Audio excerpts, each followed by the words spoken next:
Well, I had a very interesting week in the basketball world. I went hooping on Monday, and I was shooting around, and I was just doing my thing in the mid range. Kid rolls like, he's like, yeah, you doing the jab like Melo. I was like, hell yeah. I was like, nah, I ain't even thinking about it. I just shot it, and made it. He was like, I was like, hell yeah, he was nice, man. Shit. He was like, and then he asked me, was he really like that? I was like, I had to look over. I was like, oh, in my head, I was thinking, how old this nigga is? I was like, hell yeah, he was like that. Heck yeah. And I was like, y'all had a conversation about Brian Melo? I was like, hell yeah, you were. This is when young Melo, when he had good knees. Hell yeah, we was having a conversation like Melo and Brian. I know nowadays it's like, really? Y'all having conversations? But yeah. Hell yeah, it was Brian versus Melo. That was this forward duel in the 2000s. Which one you like more? Some people like Brian, some like Melo. Like both. I like Melo's game, watching him a little better. But LeBron, when he's just jumping all over the place, and he's in his zone, it's lethal. So yeah, both are great in their own way. And now they're Hall of Famers.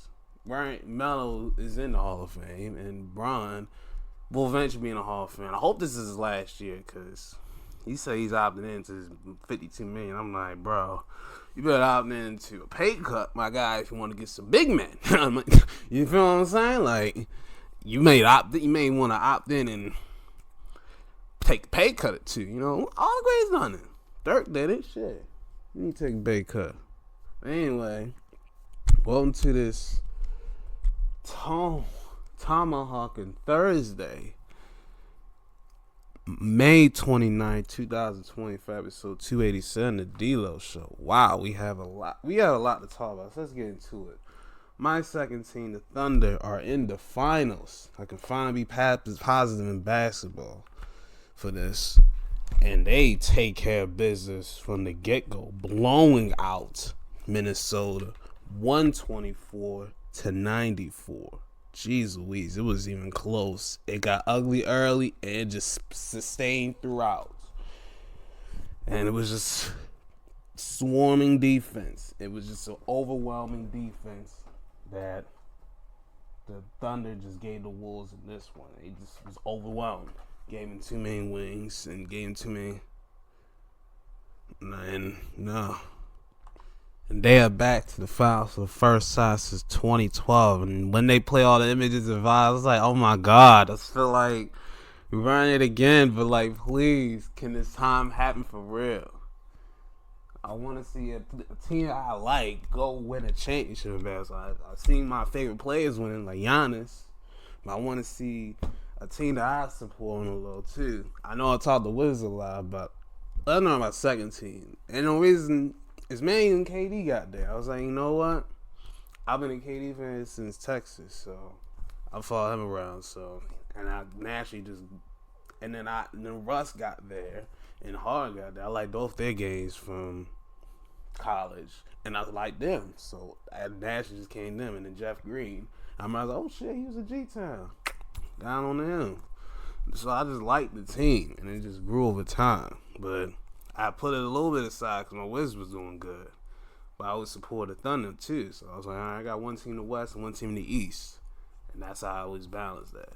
And Wizards had a little stretch we was in there from like 2013 to 17. I was sad when the Wizards couldn't get there. I always wanted the Wizards Thunder finals. That was always my dream.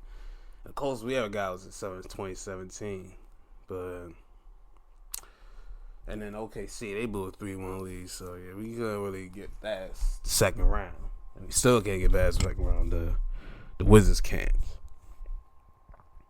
But my Thunder, my second team, they retooled, rebalanced, we calibrated, got some new young pieces, and they have now got to the finals. They gave me all the vibes.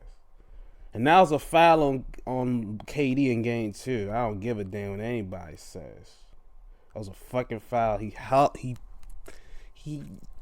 forearm in the damn leg and gut. Like, come on, like, real. Well, anyway, SGA led the way, 34 points, 8 assists, 7 boards, 2 steals.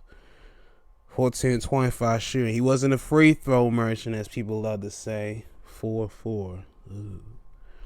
Chet was a beast. 22.7 boards, 3 blocks. Jalen Williams, 19 points, 8 boards, 5 assists, a steal on the block. And Dort in 4 threes, 4 of 10 for 12 points, 4 boards, and 3 steals. And Isaiah Joe on the bench for 11. Perfecto from the field and the 3. 3 of 3 from 3, 4 of 4 total. And now everybody got minutes. Everybody got some burn. That's how bad it was. Everybody got burned. Except for Joe Ingles and Leonard Miller. Poor Ingles. The Timberwolves, they only scored 9 points in the first quarter. So it was really bad for them. When the next team gets to the finals, I'm going to start my season reviews of every team. From worst to best. That's when I do it. Minnesota, you got close again. You was right there. But y'all missing that. Y'all missing some wing. Y'all need missing some guard play. That's what they need to miss. This is what really was the difference. Wing and guard play. Yeah, and bring the ball down all this time. Yeah, Julius is good. She needs some guard play. You got Jay McDaniels. He's good. Got good wings. You need some guard play. That's the thing. That's the only thing I really need is really guard play. I can see them. They need to look for guards. It's a ball handler. It's anybody that can hand the pill. Because just out there with him, you're going to need somebody else out there too. Julius, he got his own. He was cold at first, but then he started heat up in the third. He was making a little run in the third, but then he didn't get too far. He only got within maybe 23. He ain't do much. But Julius had 24 and 5 boards and a steal. Ant with 19 and 6 boards and a block. Nas Reed with 11, 5 boards, 3 blocks. Terrence Shannon, he came through 11 and a steal. He was very active. He gained a little spark for a little bit too, but he just can't really hit. Rudy basically was non-existent in the second half. We didn't see Rudy the rest of the game. Same with Conley. Jay didn't really shoot that shot horribly. Oh my God. And he did not have about a second game in a row of good shooting. Let's just say that. And Rob Dillingham got some minutes. That's how bad it was. Rob got minutes. Yes, Rob Dillingham. Yes. But 'tis the season of giving, and OKC gives the fans what they want, a potential title. I know the Supersonics are probably like, bring the team back. Seattle fans, bring the team back. Well, let's bring it back to the Garden. As he had the Knicks. They had to stave off elimination at home against the Indiana Pacers, who took their first 2 games in the Garden. So they got to win or stay alive. They only won game 3 because they had to come back and Cat went crazy. But the last game 4, Indiana outscored them 130 to 121. It was a high-scoring game. 43-35 the first. And Halliburton even put in a triple-double. 32-15 assists, 12 boards. Sheesh. Yeah, he was a beast. With 4 steals, and he was going off. And then Pascal had 30 pieces as well. Yeah, you getting cooked by both of them. It's not... It's a bad combination to deal with. And then got some 6-man worth for Benedict, 20 piece. On very efficient shooting, got to the line a lot of times, 10 of 11, 5 of 8 from the field. But yeah. And at the end of game 4, near the end of game 4, Cat and Neesmith, they bumped knees, and that looked nasty. And I was like, ouch, that hurt. And Cat was limping like the last minute and a half of the game, so I'm like, ooh, that's a little bit tough.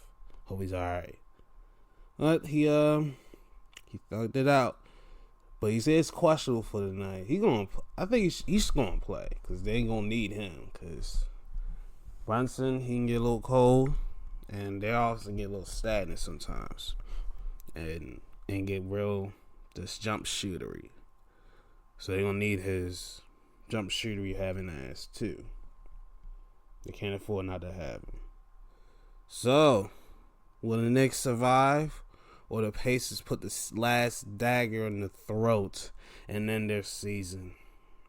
I'm going with the Knicks winning because AEW is advertising their and anticipating their show being right after the playoffs. So I'm going with them for the win.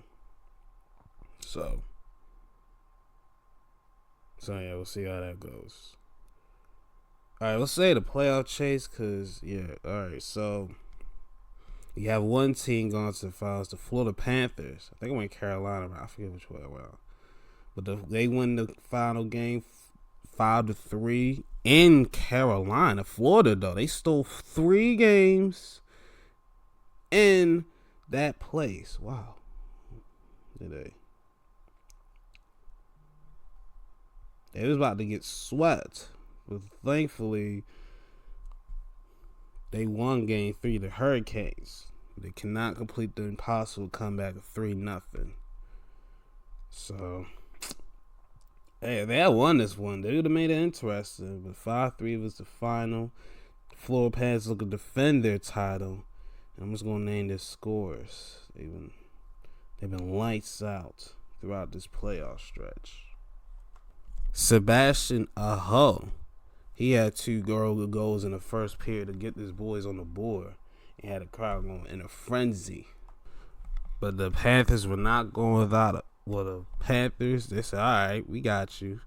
Then they scored 3 straight in the period, shutting the Hurricanes out 3-0. Thanks to goals of Matthew Tkachuk, Evan Rodriguez, and Anton Lundell. They get them boys the lead, and we're going to the third period.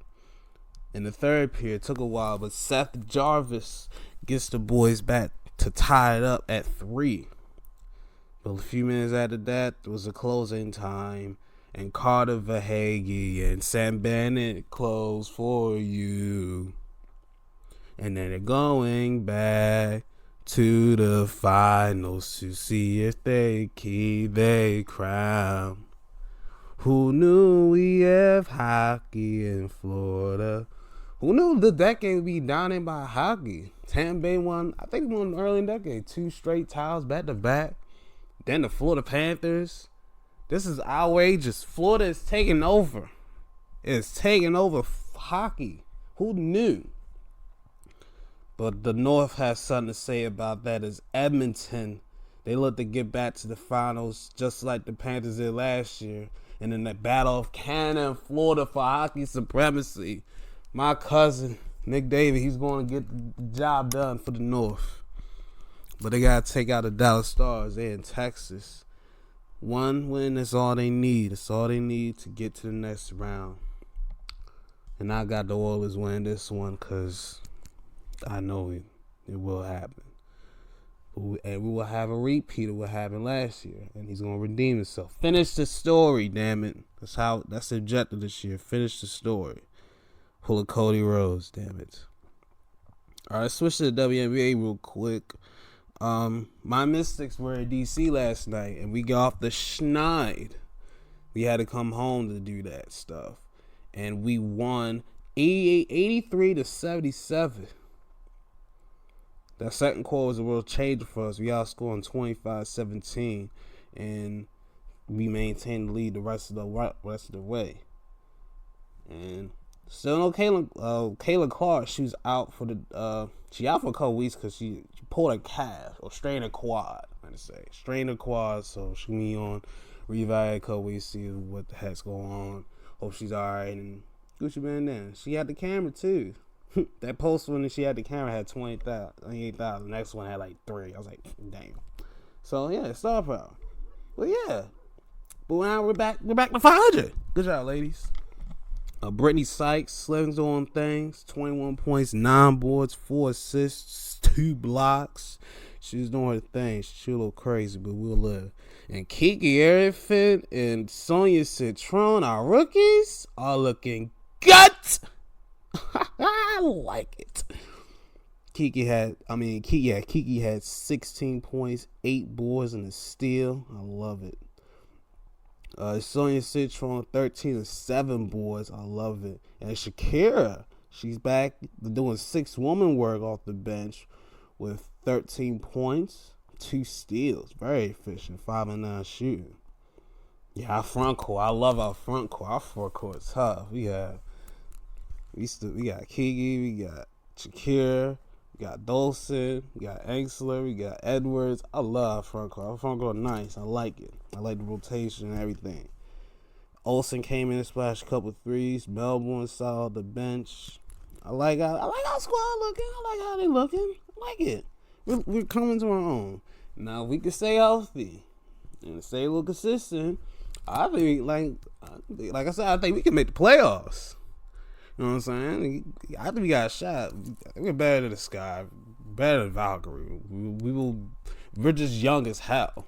Young as hell. Once we get more experience, then we'll get a little dangerous. I like it so far. I'm liking the youth movement. It sucked out defenders, so yeah, I like it. As for Indiana, it woke up DeWanna Bonner. She came off the bench with a 6-woman work, 21 points, 2 steals, and a block. So, yeah, I guess Kaylin being out, DeWanna going to take advantage of this, which she should. Natasha Howe with 11.6 boards. Kelsey Mitchell with 14 and 4 assists and a steal. Aaliyah Boston, 10 and 7 boards, 3 blocks, 2 steals, 4 assists. She was with everything. The old stat line, but they ain't shoot a lot. Only shot 5 times. Kelsey took the lion's share of that one. But yeah, they could get. Yeah, I'm like, they could get Lee a little more burn, but ain't wearing the point. And Colson got more shots than her. That's crazy work. So, but yeah, but either way, mine were 6-1. So we're at 500, 3-3. Yay. Good job. I wish I could be there. I could have been there, but my knee was bad, so I couldn't really go. So, next time. I hope there's a next time this season. I want to see us. I ain't never been in a WNBA game. I'll be honest. Watched it for so long, but damn it, they're so far. I'm like, They're like, why you want to go see a Mystics game? So I'm like, yeah. But I'm going to find a way. And I got a homeboy my homie Rain, where he watches it too. So he's like, I want to go there too. So like next time, see what happens. The ladies don't like playing on Mondays, so they play on Tuesdays. We had a heap of games on Tuesday. Yeah, let's go through this one. Dallas Wings get their first win this season, winning 109-87 over the Connecticut Sun. I likes. Paige Beckers, she's coming in nicely. 21.7 assists, 5 boards, 2 steals, and a block. Doing all around work, 8 of 10 shooting. No wonder she shot so good. She's been UConn, Connecticut, not that far from the U. Probably the most famous thing of the team since the sun fell off. And nice. And nice catch. Arika Agubawale. 19 points, 6 steals. Was a thief out there. 4 assists. You know she crazy, but we'll allow it to happen. Dejanay, 16 points and a block. 5 and 9 shooting, very efficient.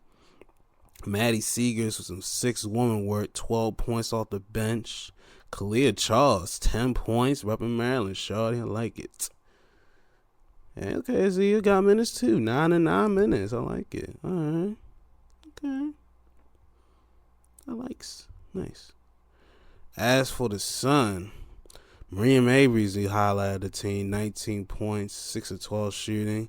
Tina Charles also, I forgot to say her. 27 points, 6 boards. You know, she's one of the greats. 9 of 14 shooting, 7 of 7 perfecto from the free throw line. And Bria Hartley with 12 points off the bench with a steal. She getting some nice bench minutes. And Nisa's getting into the flow of things. All right, good. Lisa 9 still starting. Good. I like it. Good. Good. But the Sun are not good. So, yeah. We'll see how that go. New York Liberty, the defending champs, could soundly take care of the Valkyries, 95-67. They hung in there in the beginning, but it got ugly early and it just got worse. And it just kept proceeding. At least Kayla got a ring for the team, though, so that's only positive for them. At least she got a ring. Brianna Sewell had 24 points, 3 steals, 10 of 14 shooting, 3 of 6 in curling. Only missed one inside the arc. Marina Johannes, she was out there shooting like she ain't give a damn.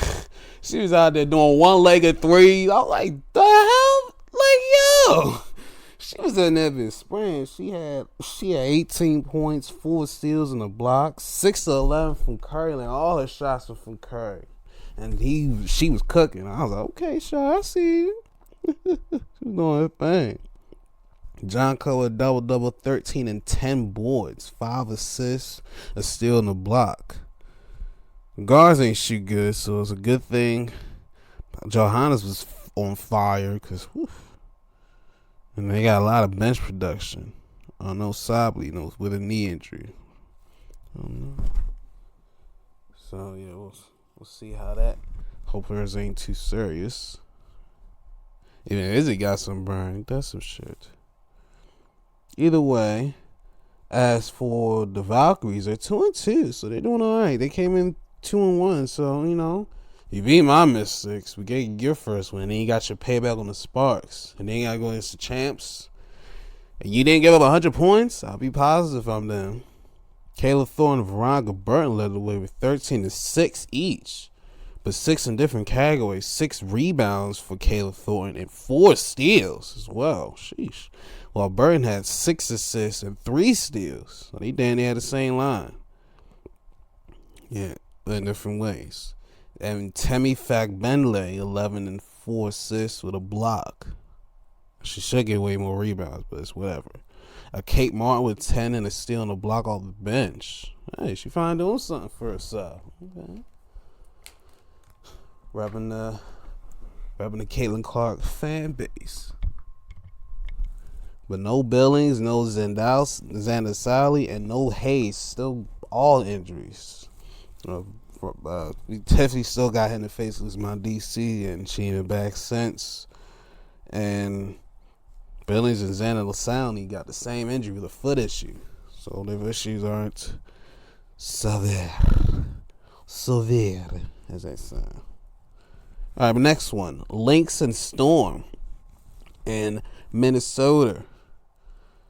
And the Lynx finishes one out 82-77. They was leading most of this game, but Seattle made the Storm and come back in the second and third and could have pulled out in the fourth, but it was too little too late.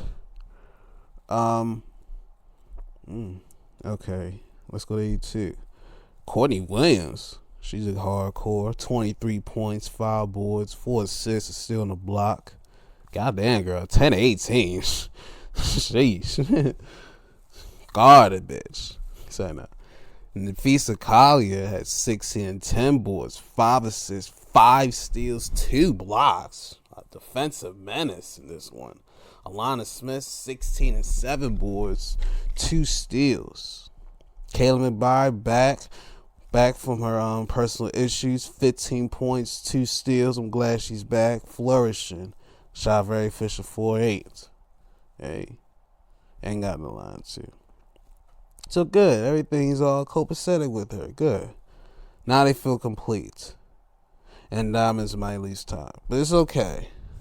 Diamond, you gonna get your time, baby. You gonna get your time. As for the Seattles and the Minnesota, they are still undefeated too, along with the Liberty. They're 5-0. Minnesota is.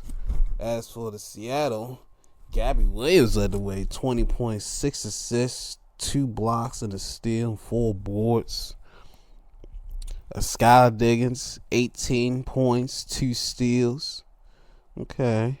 Neka Gumake, 11 and 8 boards, 2 steals. And Erica Wheeler. Give her the conversation for 6 Women of the Year so far. With 10 off the bench. Nigga, she went on the other one. She got like 21 the last one I saw. I was like, okay, Erica, get some sex woman burn. Get that burn. So yeah. Whew. I'm outside of breath there then. Last two on Tuesday, we had a Chicago Sky and a Phoenix Mercury. Phoenix moves to 4-1 with a 94-89 victory over the Sky. The Sky is still on the schneid. They still looking for their first win of the year.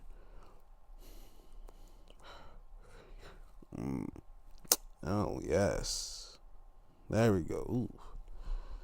For the Mercury, shoot. Still no Khalil Copper, still injured, and still no Max. So let's see how they come back.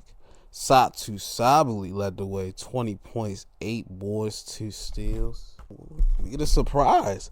Khadija Lakesa, she came off the bench with 18 points, spraying with a steal. 6 of 9 shooting, 3 of 6 from the Curry lane, 3 of 5 from free throws. She was on point. Catherine Westbell, 13 points, 5 boards, 3 blocks, and a steal. Alright. Monique Akua Matata with 13 and 5 with a steal. Yeah, I did. I said it because I can. And Alyssa Thomas, 10 points, 15 assists, 7 boards, 3 steals, 2 blocks. Reppin' Maryland, shorty. That's Alyssa through and through. Find her girls. The rest of the team only had 11 assists. She's out there pointing center. Made me think, what if her and Diana got together? But either way, we can't figure that stuff.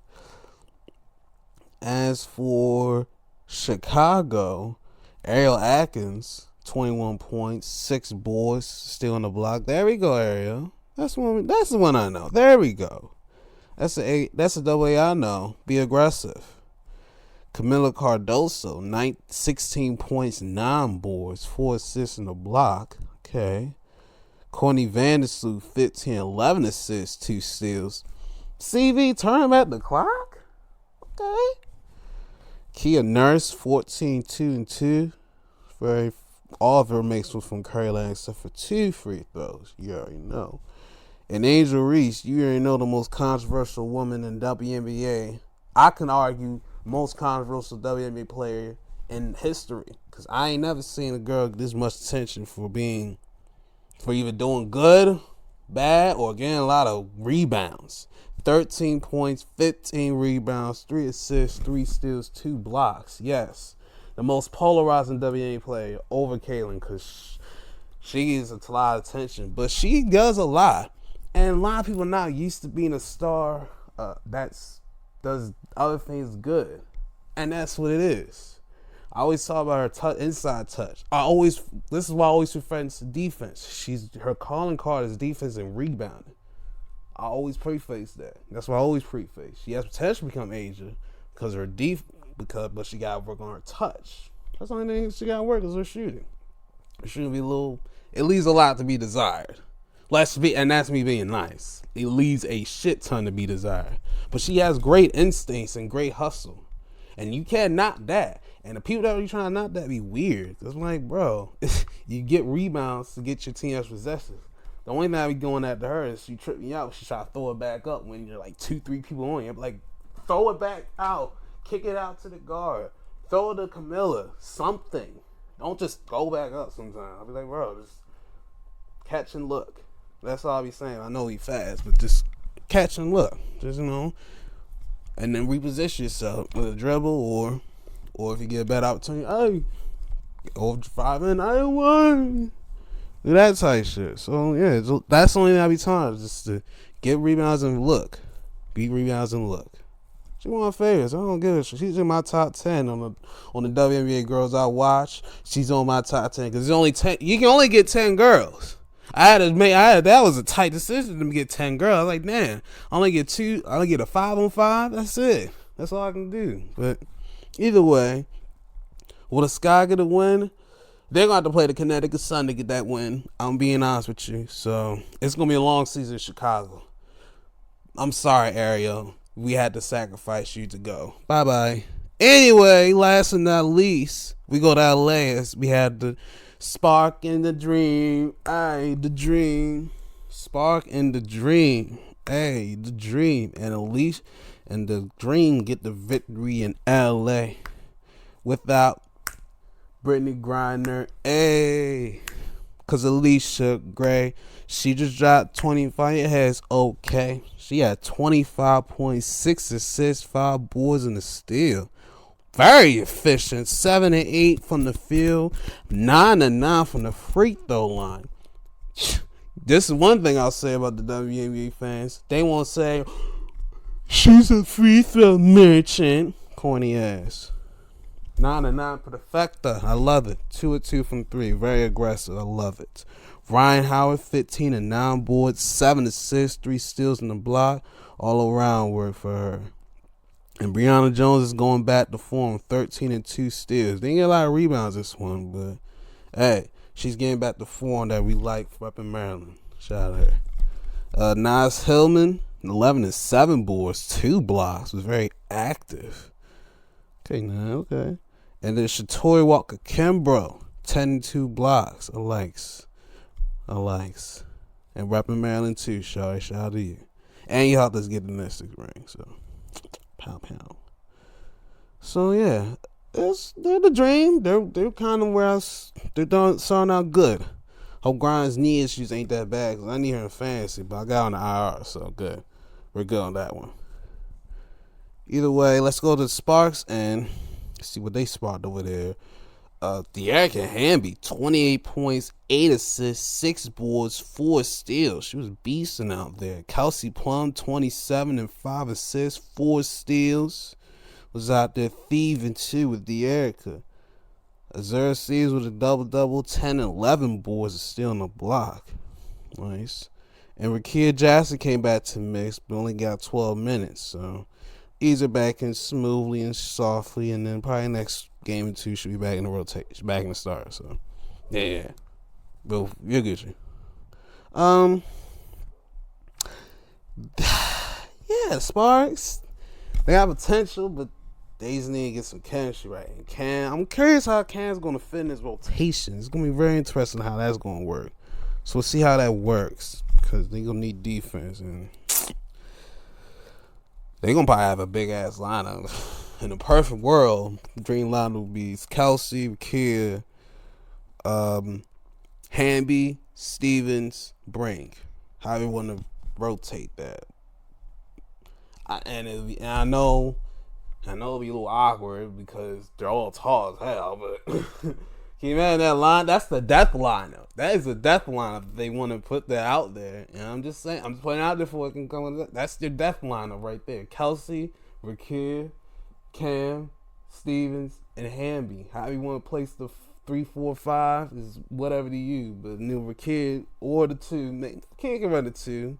One of them can run the 2, and then either or they can run the 3, 4, 5. Either or, they got solid handling, and then can catch and shoot. So that's your death lineup to give you a little cheat code. Sorry, Odyssey, you can't be in that death lineup. But either way, let's go to the rest of the week. At least today and Friday, because they get a lot of games. Friday, Saturday. I'm shooting for Saturday because I don't got nothing to do that day. Anyway, Valkyries and Liberty go at it for round 2. Liberty win. Let's get out the way. They're good. They're gonna go 5-0 and get it done. Oh, I might be stand corrected if I might be. Dallas Wings and Chicago Sky go at it. You have, okay. Dallas got their first win against the Sun. Can they get 2 straight against Sky? Will the Sky get on the ledger too? I am going with the Sky. I think they can get it done. I know I just went back what I said, but I'm going to give them a shot. For all you know, they might pull it out. You never know. Either way, I'm going with Chicago. See if they can get it done. All right, next. All right, we got a Friday game, a full Friday night 5-game extravaganza, as they like to put it out there, cause yeah. And the Liberty gonna be on back-to-back burn, taking on my Mystics. I smell an upset. Can the Mystics take them out? We'll see, bitch. We will see, bitch. I'm going with the Mystics, and I am going to make sure that we get the victory in this bitch. Fever in the Sun in Indiana. No CC, so you know the tickets of the fan base has gone lower since she's not playing, as they say. So I can get my season price tickets now since she's not there. It's a better opportunity now. This is my time. If I was in Indiana, this would be the perfect time for me to go get season tickets for the Fever. Perfect, but let's see. I'm gonna go with the Fever. They can eke it out without Caitlin, right? Kelsey can get you right. I mean, they just need to get Leah Boston more involved, and they'll be Gucci. That's all. That's all. It's funny how all the games are on Ion, but East and West is nasty work. Did they get a third one that I didn't know of? Because I know they had East, West. Did they get a South, or did they get an alternate one and alternate two? Did they get another one? Because they got 3 games on Ion at the same damn time, which is confusing as hell. Either way, we got the LA Sparks taking on the Las Vegas Aces. I missed DirecTV for this channel. I missed DirecTV for this. I'm gonna go to Aces. I know they've been a little shoddy, but I still believe like it's Joe Hendry. And this is the one I really wanted to see. That's why I said I wish I had Ion, because it's not on freaking Hulu. Below. The Minnesota Lynx go on the road, take on the Phoenix Mercury. This is the one I want to see. This is the real game I want to see besides my Mystics. This is the other game I want to see, because you got Fee and then you got Satu against each other. I want to see them. They really going at it. I want to see them go at it. They got Lester too, Court. Shit, I want to see them go at it. But hey, I'm going to go with Minnesota. They look good as hell. And now they got Caleb back. I think I'm going to go with Minnesota that one. Eke it out. And the Dream in the Storm in Seattle. I'm going to go with Seattle. That's going to be a good one, too. I'm going to go with Seattle on that one. And let's hope that my girls can get it done. And then we'll just get Saturday one love, because there's only one game. And the teams that play tonight, the Sky and the Wings, flip venues as they go to Dallas, and this is where they get their payback in Dallas. So Dallas will be Chicago win tonight. Dallas wins on Saturday. Payback. And if it goes the opposite way, hey, it doesn't matter, mate. Speaking of it doesn't matter, mate. God damn, the Orioles. They're breaking my heart, fam. They're breaking my heart. One play. They're breaking my heart, man. Even though we got Italians a freaking manager now, we still some shit. Cause we lost the Cardinals 6-4. Yeah. And we dang that same record as a freaking White Sox. Ain't that a bitch? Yeah, I was gonna go through the scores and shit. Cedric got a bunt single, and Ron Hearn scores thanks to a throwing error, makes it 1-0. Then Maverick Hanley gets an RBI ground out, making it 2-0. And Jackson Holliday makes it 3-0 with an RBI double. So looking good so far, right? Wrong.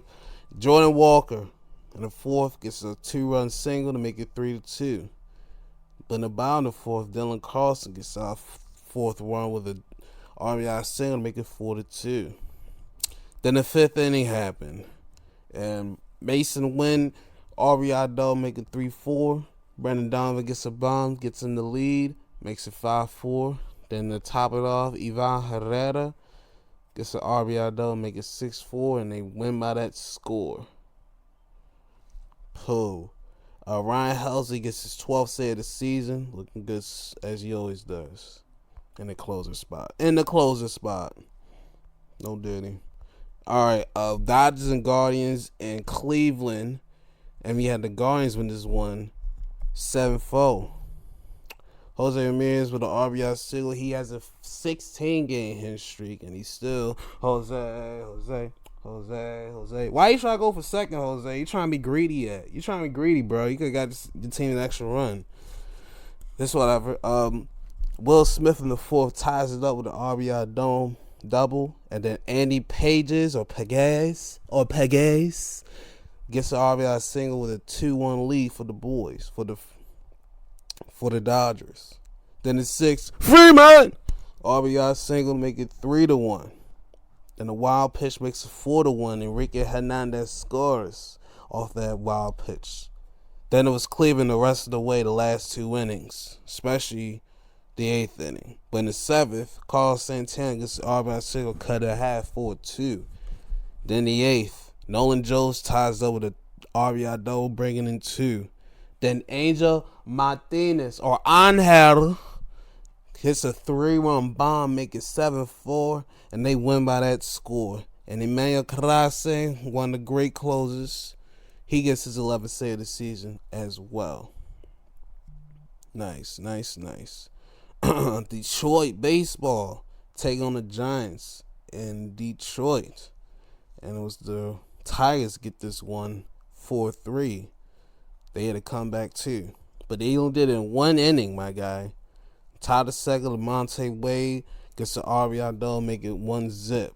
Then Helio Ramos gets the double digits 10 home run the season, make it 3-0. Then bases juice for Cole Keeler. He ekes a double down the line and makes it 3-2. Then Justin Henry Malloy gets a 2-run single, make it 4-3. And that was all they needed.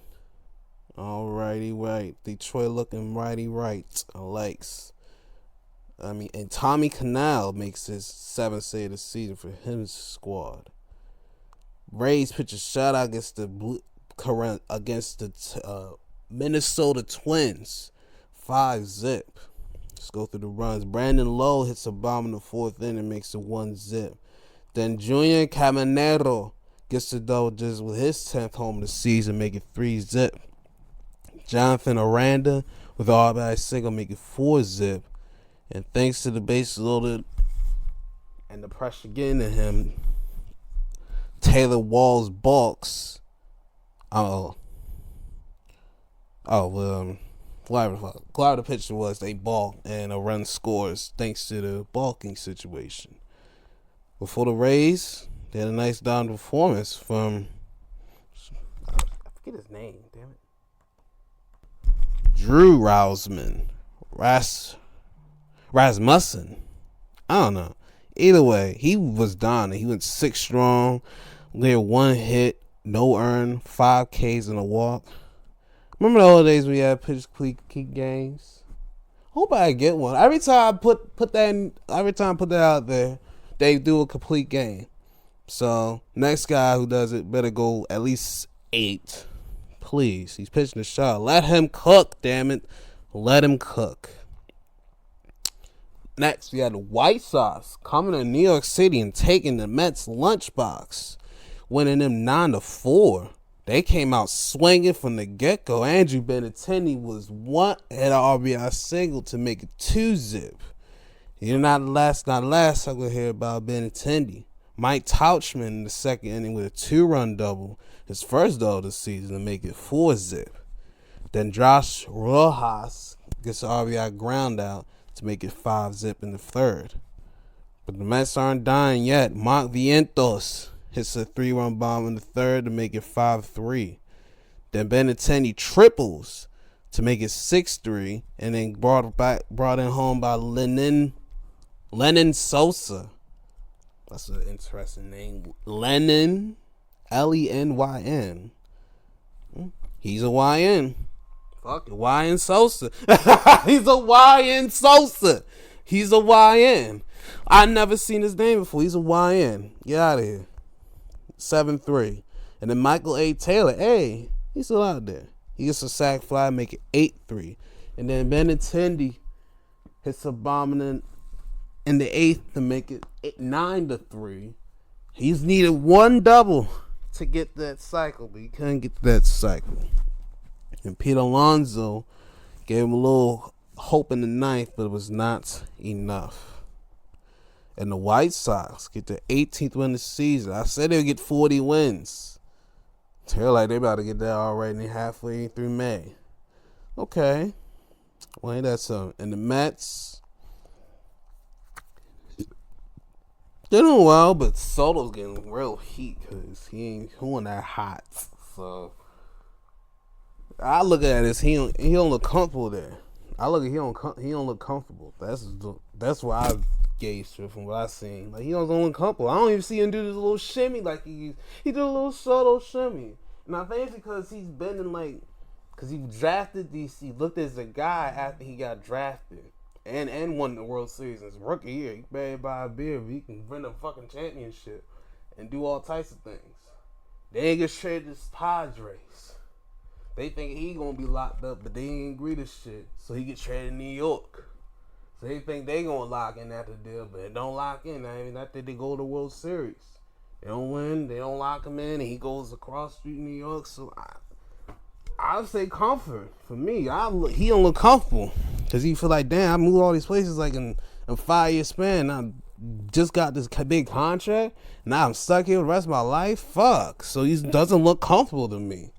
That's what I think. I think he shouldn't have got that damn deal was insane. So he probably thinking, damn, I got lit up to all this money expectations. That's what I'm thinking he's going through. That's what I'm thinking. He doesn't look comfortable. He probably just needs somebody to release his stress. He needs some comfort. He doesn't look comfortable to me. From what I've seen in the bats, he doesn't look at all.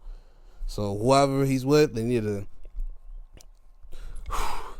get him to tranquilo or be comfortable or something like that. Because he's not doing what he usually does. So either way, let's go to the next one.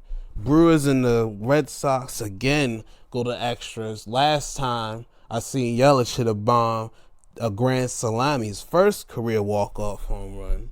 Don't surprise me with that one because he's at RBI singles and stuff, but not a home run to win. So good.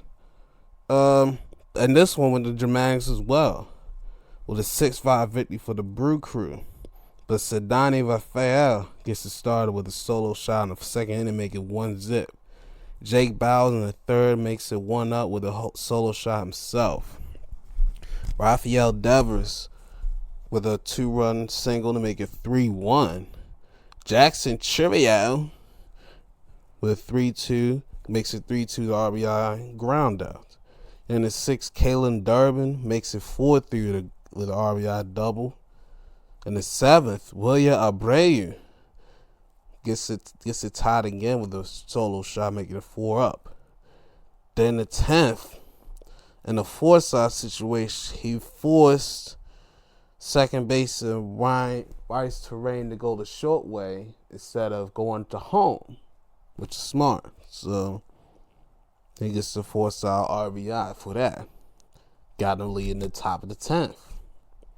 Then the bottom of the 10th, a field of choice happened. The ball went a little further out the catcher's reach, and the run scored. So yay. And then Caleb Durbin left the 5th most exciting way to end the game, a sacrifice fly walk-off. Yeah, I said 5th. Because a walk-off hit, you got a home run, walk-off hit, the walk-off balk, and then you got the sack fly. And a hit by pitch, too. That's probably the most painful one. So I'll probably put that a little higher. And then, yeah. And the most dangerous one, too. So I got to put that high. It's probably right behind the signature walk-offs. And then you got the where a throwing pitching error, like a wild pitch goes haywire, goes to the backstop, and the damn catcher can't cover it, and the pitcher can't run down quick and save, and the game's over. So you got the 4th most exciting way to end the game. Yeah, Yes, 4. Fuck that. All right, Brewers win, and they get back over 500, 29-28, and the Red Sox sleep slower before below 500, 27-31. Come scrounge with us, Bostonian. The weather's nice down here. Person ass. Astros and A's in Houston. I've heard the tragic news of Ronel Blanco got hit Tommy John. That broke my heart. But the A's are not going to go without a fight. But the Astros are not going to go without a fight. And the A's start out strong in the third, with Jacob Wilson and Brett Ruger getting RBI doubles back-to-back to get some runs in. 2-zip. Then Isaac Paredes sac fly make it 2-1, and Cam Smith with the RBI single ties up at 2. But Jacob Wilson again with a solo shot make it 3-2 for the 8th with the Athletics or the A's. It's so weird. It's weird me out. But Zach DeZenzo ties up for Houston, makes it 3-up. And then Victor Caratini with a 2-run single, make it 5-3. Josh Hader locks it down the 9th inning with his 14th save of the season. And the Astros get to 30 wins as well with that 5-3 victory. Jeez, Pirates all jump all over the Diamondbacks 10-1. Damn, we was one day away from having the pitcher matchup with Skeens versus Burns. Damn it. But it's cool. Skeens did hold the porch down though. He was a beast as he always is. Let's go to his line first. 6-2, 4 hits, no earned, 7 Ks. He was dominant. As his team put on for the city of Pittsburgh, Henry Davis, he started out with an RBI single, make it 1-zip in the second. Then O'Neal Cruz gets 2 runs in thanks to that throw in there by Jordan Lawler. Oh my God. Jerry Lawler, the referee, that wrestler will be very offended by his name being used as slander for that throw. Because, geez Louise, he threw way over the top. And way over. But 2 runs come in, makes it 3-zip. You know, Neil was like, damn, I ain't never fuck up that bad. Then the 6th, Cabrian Hayes with the RBI single, make it 4-zip. Isaiah Kiner-Falefa, 6-0 with a 2-run double. Kutch back in the uniform with a ground RBI. And Brian Rose with an RBI triple to make it 8-zip. Just in that 6th inning. That's how they got their 5 runs. Then O'Neal Cruz tossed it off with a 2-run bomb to make it 10-zip. And that's all she wrote. But it was not. Tim Tawa made this thing interesting with a solo shot, make it 10-1. What a rowing comeback they was doing there, boys. At least they didn't get shut out. So it's only positive for the D-backs. At least they didn't get shut out. You know? It's better late than never. Next we had the Mars and the Padres in San Diego. San Diego had the lead in this one. I saw it too. Well, damn, they blew that too. With a rebound. Gavin Sheets with the RBI single makes it 1-zip. Augustin Ramirez makes it 1-up with a solo shot in the 3rd. And then Padres broke it open. Thought it was going to be a good win for the Padres, right? Jake Cronenworth with a 2-run double, make it 3-1. Elias Diaz with the RBI single, make it 4-1. Luis Arraez sacrifice fly, makes it 5. And then Manny with the RBI single, make it 6-1. Think comfortable, right? Wrong. Jesus Sanchez said, all right, I got something for y'all. He gets a solo shot to make it 6-2. Augustin Ramirez, RBI single, make it 6-3. And then Otto Lopez with a 3-run bomb, make it 6-6. We tied up just like that. Answer that, beer. And then a wild pitch. Jason Zidane can't control the pitch. And Javier Sonoya scores. And it's 7-6. 6 straight unanswered. Guarantee said, oh yeah, we not going now unanswered no more. With a 2-1 bomb to make it 8-7. Okay, they got the lead back. Now we're going to the 8th. And, oh boy, Augustin Ramirez again. with a 2-run single, make it 9-8, get the boys back in the lead. Then Eric Wagman gets the RBI double, even though 1 run scored, the second run couldn't score, and even though it got put out. So the 1-1 still counts, but the ninth was not a good positive for the Pirates. Went down limpering, trying to go, and Faucher gets the save.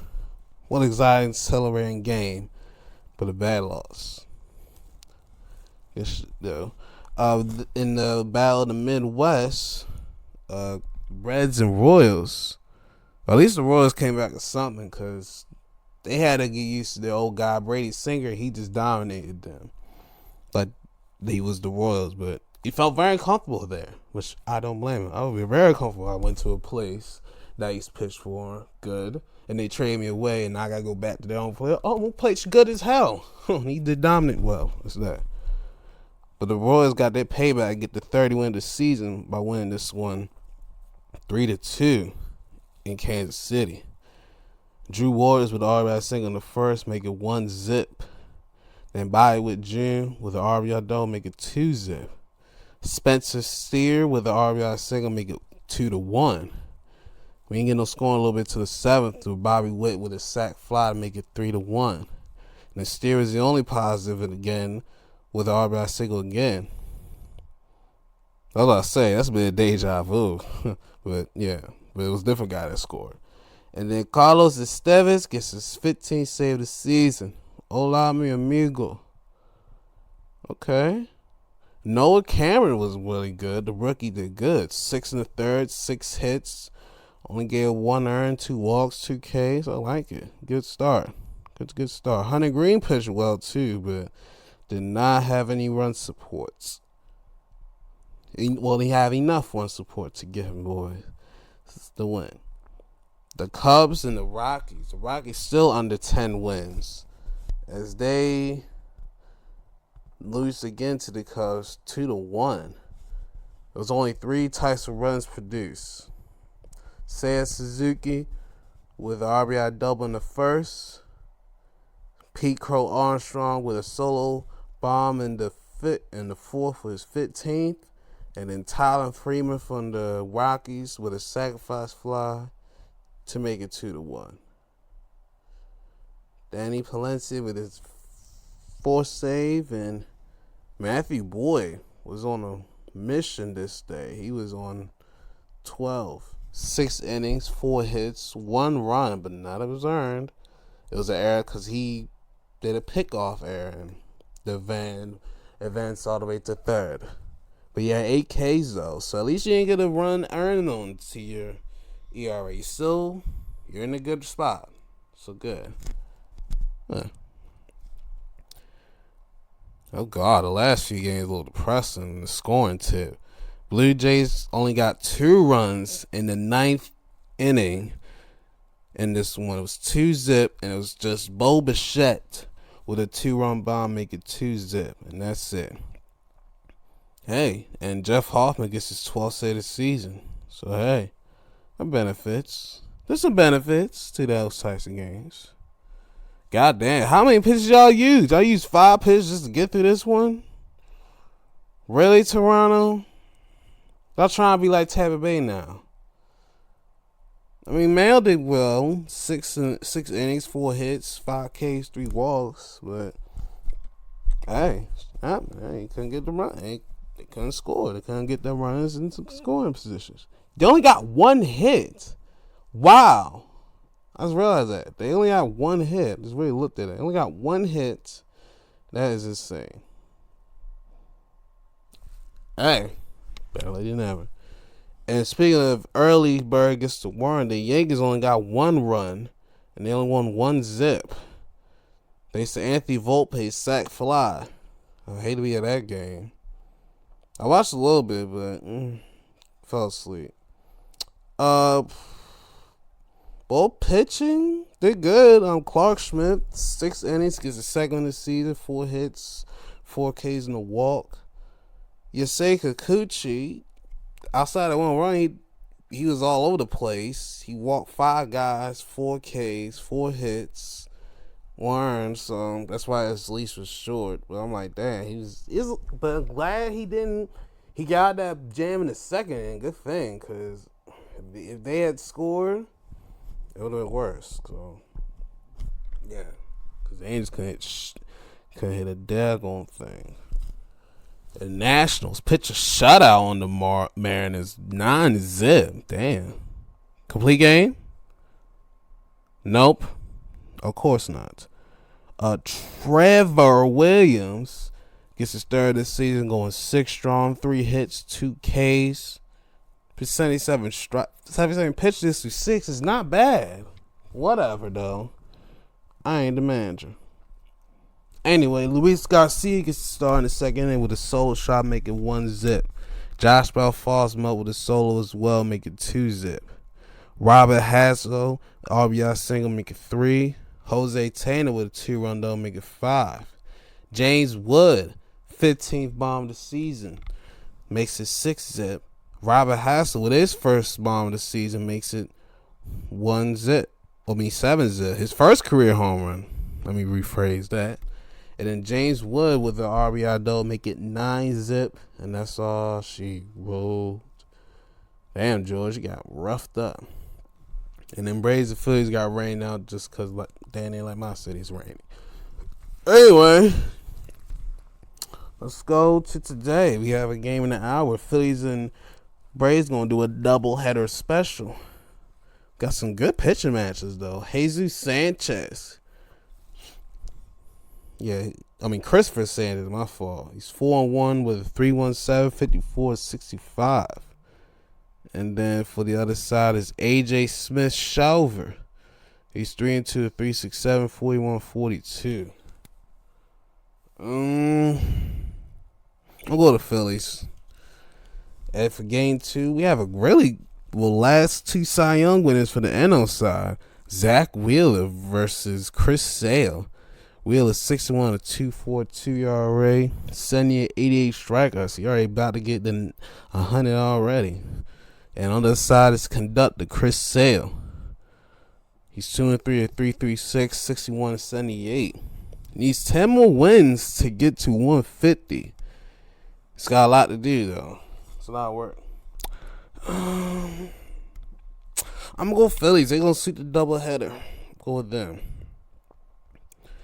A's and Blue Jays in Toronto.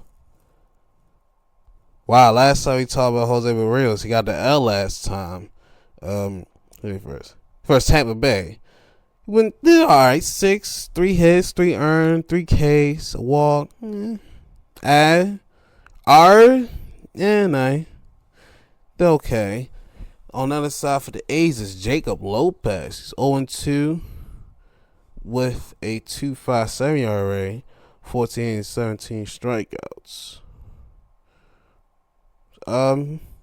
His last time starting the rotation did good. He just took an L.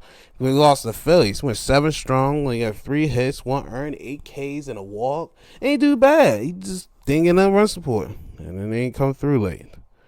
But I'll go to Blue Jays. They're 1 game under 5, so let's see if I get the 500 at least. The last 2 Rays and Astros in Houston. Brian Gusto, he's on the mound for the Astros. Doing okay. 3-2, 4.58 ERA, 35-38. Last start, didn't get too far. Went 4 1/3, so it's hard to gauge. We ain't walk a lot of people, but I don't know. And the other side is Shane Bass. He's 4-3, 4.94, 54-52. Guys, win last time against Toronto. He benefited. Went 5 2/3, 4 hits, 4 strikeouts, 3 walks, 1 earned. Still okay. Tomball. Now it's a new town. Tomball, Texas. I'm going to go with Houston just because of that. Just because of that city name right there. I'm going with Houston. Nationals and Mariners. They finish up their series tonight. Let's see if who can break the even. Emerson Hancock He's on the mound. He's 2-2 to 5.95, 39-28. His birthday is on Saturday, so this will be a good early birthday gift for him to get the victory. Remember that. And on the other side for DC is Mackenzie Gore. He's 2-5, 347, 62 and 93 strikeouts. He's about to get 100 right now too. He's gonna get this. He's gonna get 100 this star. I'm gonna go to Mariners just cause. Wow. I might skip the classic because we have a lot of wrestling to talk about. I'm gonna skim through some of this because it's a lot, and we had a battle pay-per-views too. Pre-alignment. What if we want to talk about it? Oh, we saw. Where to start, Stephanie? Where to, Stephanie? I'll start with SmackDown because we got some qualifying matches before the Saturday night main event. We had Charlotte, Julia, and Zelina Vega Money in the Bank. This is a good one. Julia won, beating Zelina with her new finisher. She's officially barred SmackDown, officially part of the pay-per-view experience. Welcome, Julia. Alexa still gave little shots to her before this, though. It was funny. Ciampa and Sabin, 1-on-1. Huh. Who'd have thought this would be 1-on-1 match? And due to Candice LeRae coming in distracting the ref, it helps Johnny help Ciampa get the win. And they get their fairy tale ending victory. And then Candice LeRae is joining the squad. Well, good. They got to get the way back together. It's going to take a ways for him to get the theory. And they might have to make a call. Yeah, just like got to make a couple calls or two. But, yeah, they're going to have to figure that out. But it'll be all right. The way is the how. No way, no how. Chelsea rags on Zelina for losing, and Michin and B-Fat come in to save to even the odds up, and they got a tag match with the Secret Harvest. See how they do. And speaking of, here they are. B-Fat Michin versus Viper and Alba. Zelina comes and knocks down Chelsea when she tried to distract Michin, I think. Then eat the feet, and then nice looking finisher from B-Fat. I don't know what his name yet, but the B cutter. I'm gonna give it that for now until she says something, and she get the 1, 2, 3 and get the win. I like the finisher though, so it's cool, good. We had tag match Jacob Fatu and JC Mateo or Matanza. Fatu kept 100, said, "Let's keep 100. I don't like you. I don't know you, and you not family. But I'm going to keep my eyes on you." Yada me. Why Soul's about to do it, bro? Soul's about to do it. I was going to say, bro. Oh, shit. But they take on team of Jimmy Uso and Phoenix. And they look like they could be a good tag team. Animo. Vamonos. Yeah, let's go. That'd be though. It was a cool little match. Jacob and JC won. Thanks to Soul trying to recruit Jimmy. And Jimmy's like, man, F that. And then he hit the Wrath of the Gods or the whatever the hell he calls it. But I call it Wrath of the Gods. And he gets him out of there. JC pins Jimmy. Boom. LA Knight ain't with the spooky shit. He taking on Aleister Black and Shinsuke. Wow, what an interesting three-way this was. And LA did the smartest thing I've seen. Aleister hits a black mask on Shinsuke. He throws him out the ring and he goes for the pin. By any means necessary, my guy. I like it. I likes it. And I'm going with a new pick since Dirty Dom not looking like he's going to be in it. I'm going LA Knight. This should be his year to do it. If it ain't right now, when will it be? I'm going with LA Knight. Yeah. Up Maryland, bro. Yeah. Let's go. In the main event, Street Profits was asked raised for the tag titles. They got new music. Sounds very Xenon from Z3 type of music. Real shit. If you ever see that movie on Disney Channel, you know what I'm talking about. It sounds very futuristic and gives that illusion.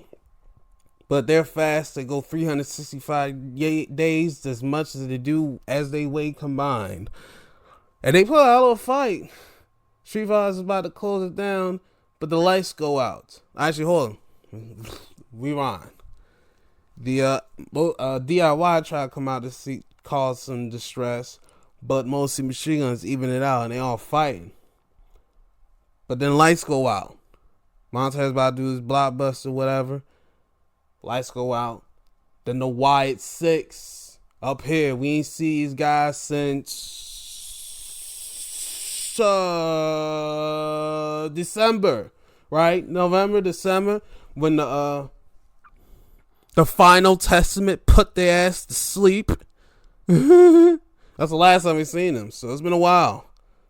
But they come to SmackDown, and oh boy. And then I was like, Tez, get up out of there, brother, get up out of there. But Loomis throws Tez off the top. They all beat up everybody, and Alexa and Nikki and Candice LeRae jump on each other. When is she gonna have a singles match, Nikki though? When is she gonna have one? Either way, we see them again. So I'm like, okay, who y'all gonna hunt now? Cause Miz is there. So Mello, you might want to run. You might want to get away from Miz now, cause you might have to deal with the sickos, cause they are cuckoo for Cocoa Puffs.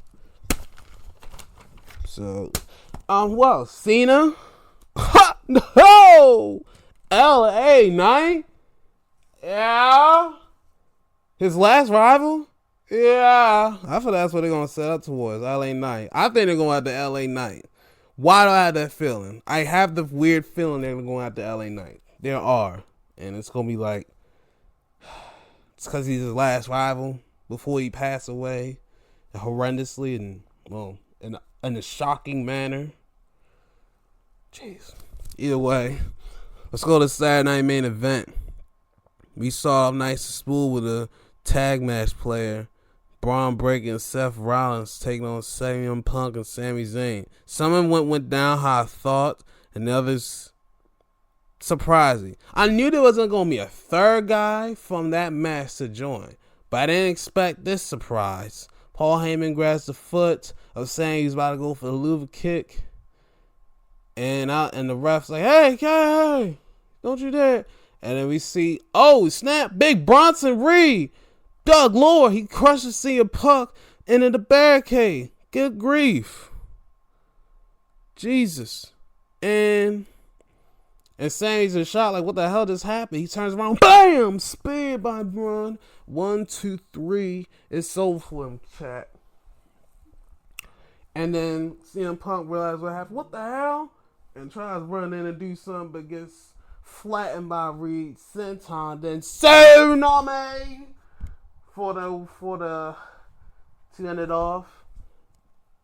And I wondered why they are together. But then I realized Seth freaking Rollins gave him a big old hug. And it made me think, why did he join? Make a name for yourself. You figure make a name for yourself. He did the same way by attacking Seth. Maybe the same way he could join Seth, he elevate him in a way, or help him out in a way, whatever. So, and he be some heavy muscle, hard tools. So, all right. Seth said, hey, I'm gonna get some big beef for guys next to me instead of being by my lonesome. That's what he decided. He said, I'm gonna get some big boys. This is what Roman did, right? It's like, you're just not family. That's all. Just not family members. Oh, shit.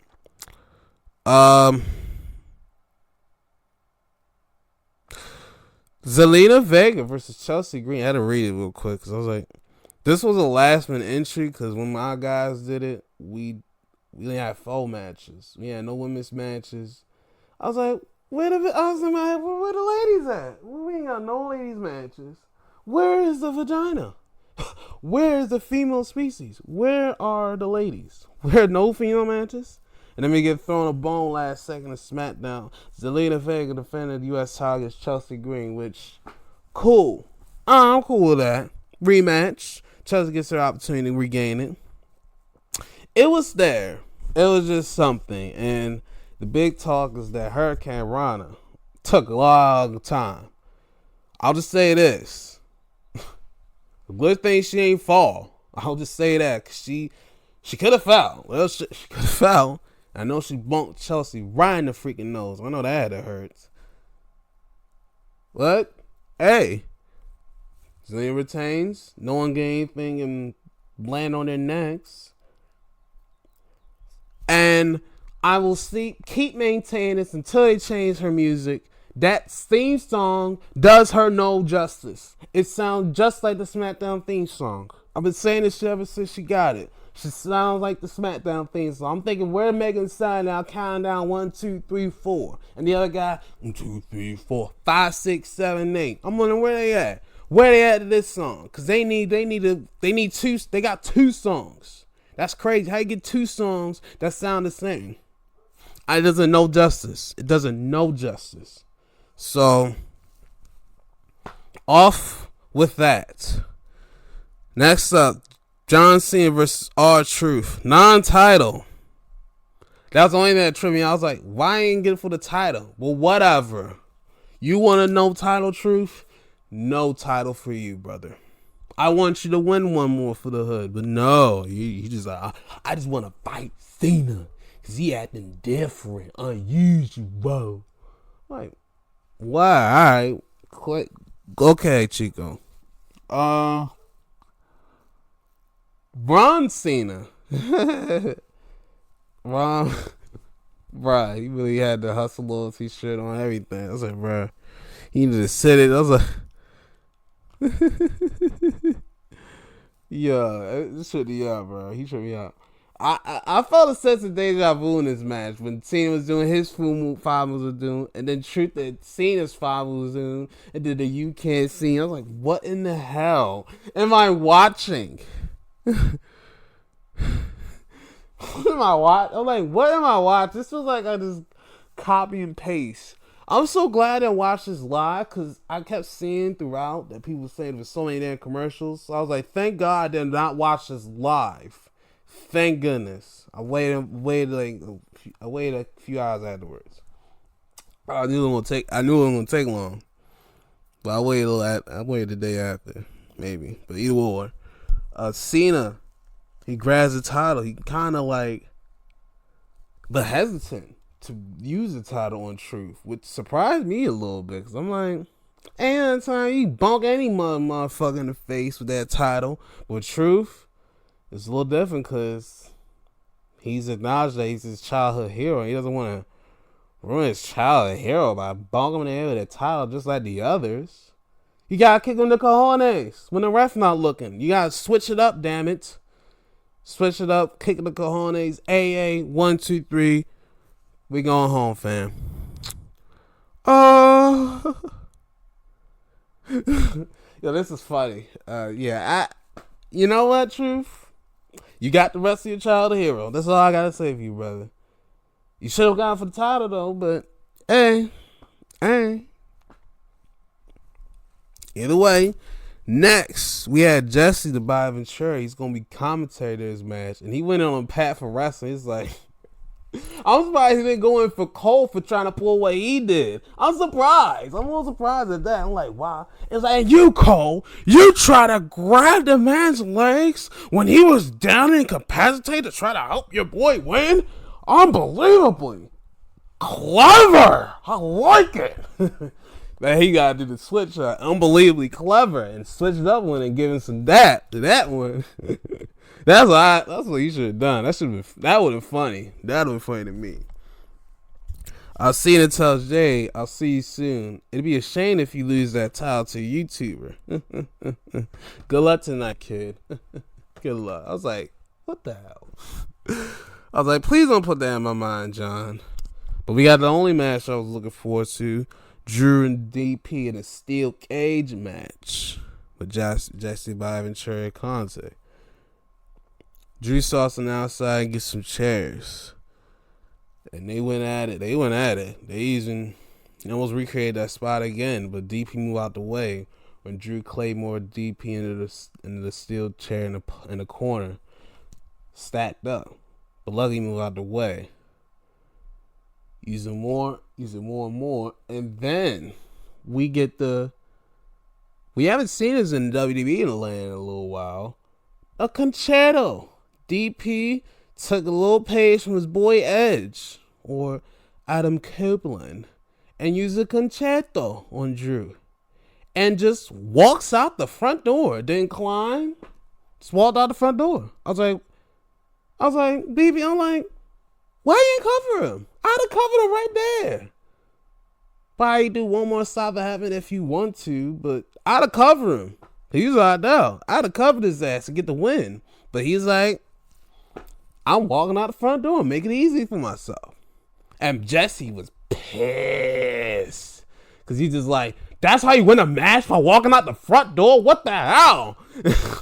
I kind of agree with him for that one, but I'm like, you said escape the cage. You can walk out the front door or go up top. He ain't feel like climbing. I kind of blame him for not wanting to climb because that's a lot.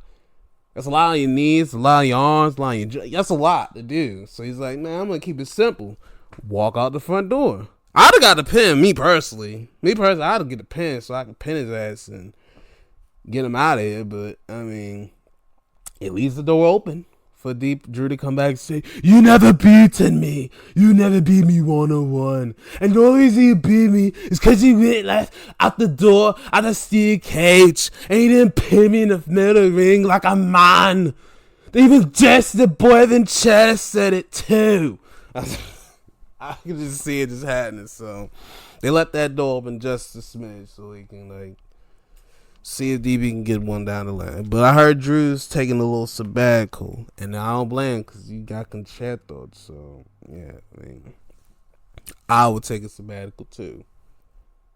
Either way, we fall down, and we will come back up. Speaking of coming up, Jey Uso defending against Logan Paul. The chant came out first, and I was like, oh, shit. Chant come out first. Shit's gonna go left. We'll see how it goes left. It was alright until Jay, he had the spear, and then he splashed. I was like, cover him, damn it. Cover him, go. 1, 2. Cena pulled the ref out the ring. I said, are you kidding me? And he's being out LP, but being out Jay, but Cody freaking Rhodes is back. Oh, you finally come back. About time. I guess you went to Disneyland and said, hey, there's that event. I'm going to slide on Tampa, Brandy. Y'all good? Like, hey, we're good, baby. I'm going to do my thing. Go get my title. And saves saves Jey Uso from Cena and Logan Paul was able to get speared, pinned, 1, 2, 3, and Jay retained, and I breathed a sigh of relief. I said, oh, thank God. Whew. I guess. Yes. Good job, Jay. And then Cody makes the big rousing announcement. I got my main man, Jey Uso, right here. You got Logan Paul right there. We will see you at Money in the Bank for a tag match, player. Well, that take care of the world title matches. World title match the bank, be damned. Well, you got to fill your 5-match quota. You got to fulfill it. You got to fulfill that quota. 5 matches. You don't got no world titles at Money in the Bank. It's nasty work. No titles at Money in the Bank is nasty work. Not none? I'm more surprised at that. Like, none? I think that might be a first. This is a first, I think, because even Vince, he would still have the world titles defended at Money in the Bank. You know, it was maybe 1 or 2. That's nasty work. That is the nastiest work. You have no world title matches on Money in the Bank, and you have 2 ladder matches where a man can cash in for that title. And you have them in a tag match? That's the thing. I'm like, you gotta fulfill your 5-match quota for this? What the fuck? This John Cena retirement tour, and I'm like, it's not even the fact he's teaming Logan Paul. 'Cause it's more like, this is what you gotta subject yourself to. This is one of his appearances. Is one of this a tag match? Like, no one gives an entire fuck about. I don't care about this match at all. Why ain't Cody going for the WWE title at Money in the Bank? Why is it a tag match? Why? What the fuck does Cody and Cena have to do with what Jey Uso just did? What Logan Paul just did? What did they do that does make no sense? I don't get this one. I truly just, I saw it at the moment. I was like, huh? I was like, you gotta fill your 5-match quota. But then, sitting here thinking about it more, it still doesn't make no sense. Because Jay just defended title against Logan Paul. You're back in the line, buckaroo. Or Logan gotta fight for another way to get to the title. Either one of those ways gotta work. Why are they teaming up when we just had it? This is so backwards. I don't know. Maybe if there was a DQ and the ref saw and ref was like DQ and they beat down Jay and then Cody says, then I could be a little bit justified. Say, I understand them having a tag match, but Jay beat Logan. I don't give a fuck. I don't care for this match at all. So it's just like, what are y'all doing? Like, the old world titles, this is the nastiest of works I've ever seen. This is nastier than the 5-match limit. What the hell? It's just like, so who else is going to be on this card besides the ladder match? Just, oh, shit. Lyra and Becky again? Okay. One more left. SmackDown, it's your turn. I don't know who y'all going to have on that joint because Street Profits been the tag title. You could have asked Street Profits to ask Frazier and Money in the Bank. They even said it too. It was like, you could add this match in Money in the Bank. I'm like, well, why the fuck not? You gotta do that? You gotta do it on SmackDown? Why the fuck not? You might as well have it at the pay-per-view too. You gotta fill your 5-match quota somehow. It's just so limiting. It's like, really? It's about quality, not quantity. Well, damn it, bitch. Give me 6 or 7, like NXT does. That's why NXT kicking their asses right now. In the pay-per-view game, and then on the weekly game, too. We'll get to that in a second, too. We got some shockers. Shockers. That shocked me. That's why, let's go to Battleground. Soul Worker and Kaylani. Rematch from their first time they went at it. Good athleticism. I liked it. Zarya saves Soul, but gets ejected for it. And then Soul with the Super Soul Snatcher do a big flip. That was cool as hell. But yeah, that's one you can pull out every once in a while. Every once in a while. Like once every 4 or 5 pay-per-views. Like you do this one, you don't do it until, I'll give you deadline. Till deadline. If she doesn't do it at deadline, that's the next time she can do that joint. That's the only time you can do that Super Soul Search, because it took a while to set up. And yeah, it took a while to set up, so that's why I say that. So every 4th or 5th one, every 4th one, so either or. But I enjoyed this match. Really good match. We had some chicks from AAA come in the game. And they was ringside. Dalise and Chick Tormenta. They was here backstage, and they want to speak to they was making themselves known. We were speaking to Ava, and then Mike Santana. He's here too. I'm like, okay, Santana, good. I'm glad he built himself up. Why did I have no Ortiz though? He fell off. He just disappeared. But either way, and while through all this, JC and Fallon were arguing. It was funny as hell in the back. It was like, what the? I don't know what they was arguing, but they just kept arguing in the background. Like, That was the start of the night. I was like, okay.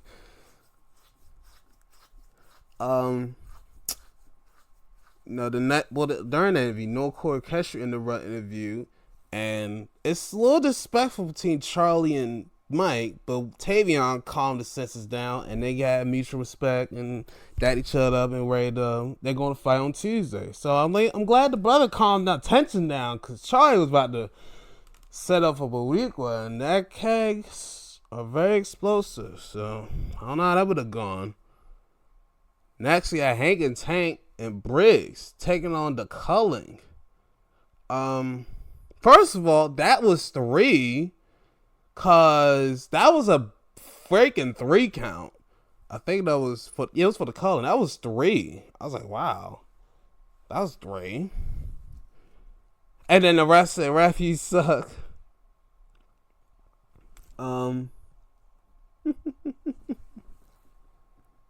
The Cullen tries to cheat and win by isolating and kicking Briggs, but no avail. They're saved. Then Hank and Tank honk their ways to get the victory for the team. Yay. Good job. And I think Briggs hit the big lariat or something like that. I think he hit the spinning clothesline. Mean lariat. But he got the win for the team. So yay, they all win. The good guys won.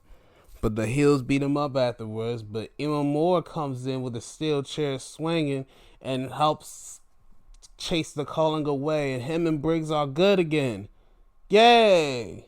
He ain't fuck up this part of this time. Good job. Yay. Ava tells Eagle and Starch, y'all starting off Tuesday night. I don't want no BS. Got it?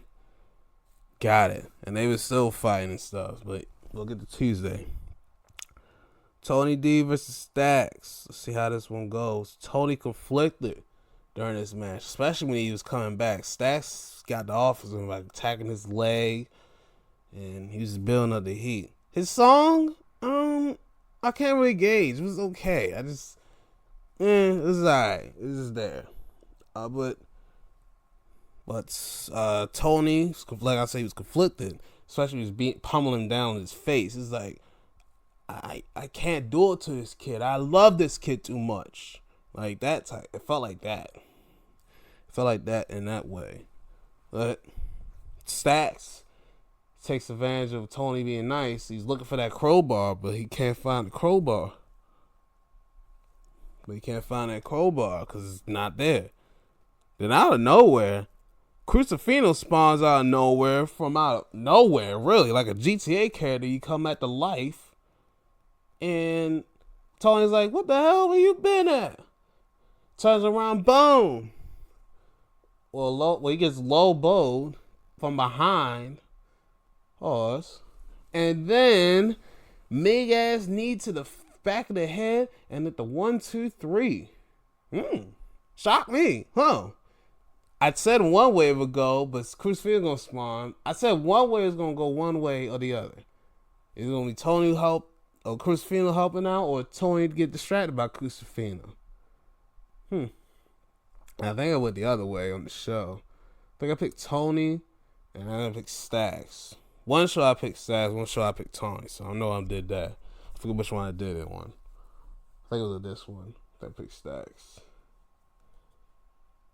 But either way, Luca, how the hell you get out of the desert? Because I know that was a lot. What the hell? We'll see you explain some stuff.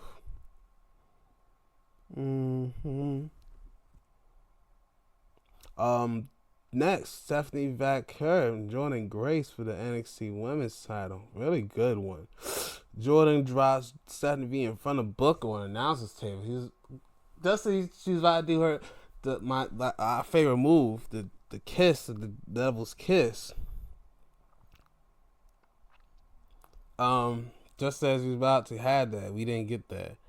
We did get it later on though, and the crowd was all into it. Booker didn't even have to do the They was doing it for him, and I do it for it too. It was, So I think that shit gonna carry over the main roster, cause from what the streets are saying to me. But either way, holy shit! I ain't never seen a chick by herself go through a barricade that's not the size of Nia Jax Calm or Awesome Calm, or either or. I've never seen a chick go by themselves, but Jordan's very big. Stephanie's Jordan's trying to spear Stephanie through the barricade, but Stephanie reversed it. Bam! She goes combing through that thing. I say, damn, that was nasty. But it was a good one. And SV bombed, but couldn't get the 3. So she hit the spiral tap for the victory. Good. Why did Vic say she doesn't leap? I'm like, she's not a high five. I'm like, she flies every match. She does the springboard every match.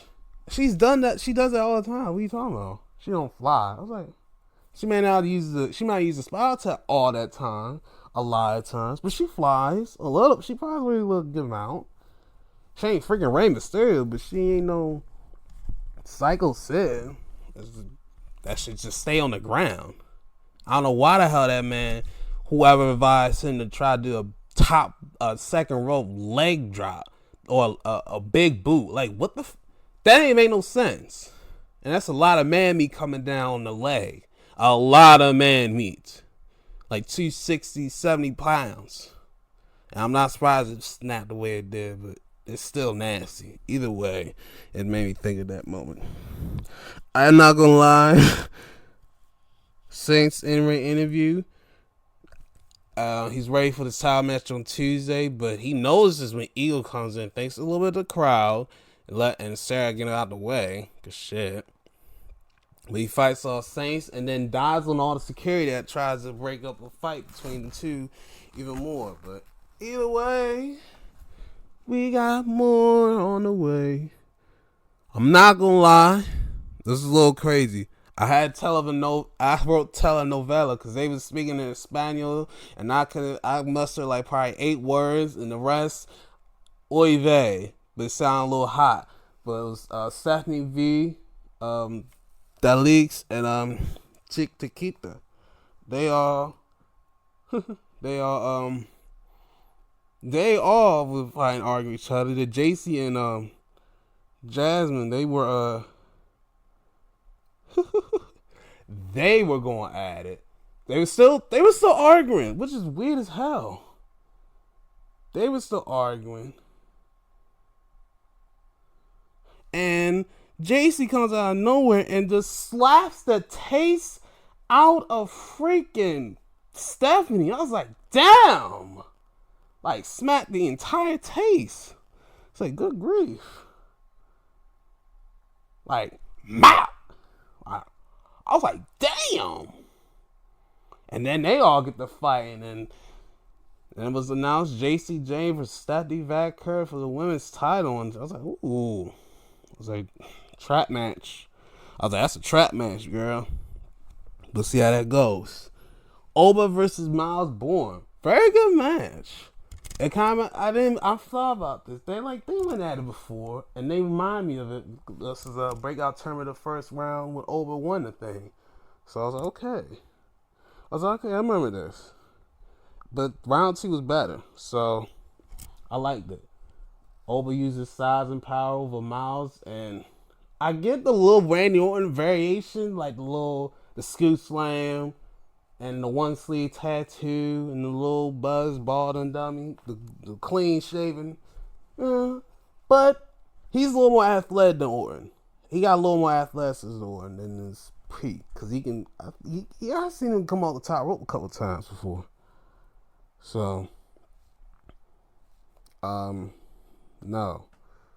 So I just need to see a little more. We just need to see a little more experience. We need to see him in a high pressure situation. So we'll see how it goes, because he's doing all right so far. I think it'll be good for them. But Oba, that throw is insane. He threw him high as hell. And I don't know how he spotted that first powerbomb, but that second one was the dunner right there with the 1, 2, 3. Good match. I enjoyed this one. Really good. And Oba gave a little nod of respect. I was like, okay, you gave me a good one, kid. You gave me a good fight. I was like, okay, good. And the main event, Joe Hendry defending his TNA title against Trick Williams. Will we have some history shaking, will Joe Hendry retain? We believe that we had a trick-a-rooney. You did a whole you did a spin-a-rooney in the ring with Booker. Oh yeah, Booker was lit. He said, "Yeah, you working in the lab with that one. You really in the lab." You do a lot of Booker shit too. I was like, okay, trick. He puts Joe through the announcer's table with Shaq's me, and he grabbed the towel. Look like he's about to use it, but the ref stopped it, and eventually Trick shots Hendry 1, 2, 3, and Trick Williams is now a TNA World Champion.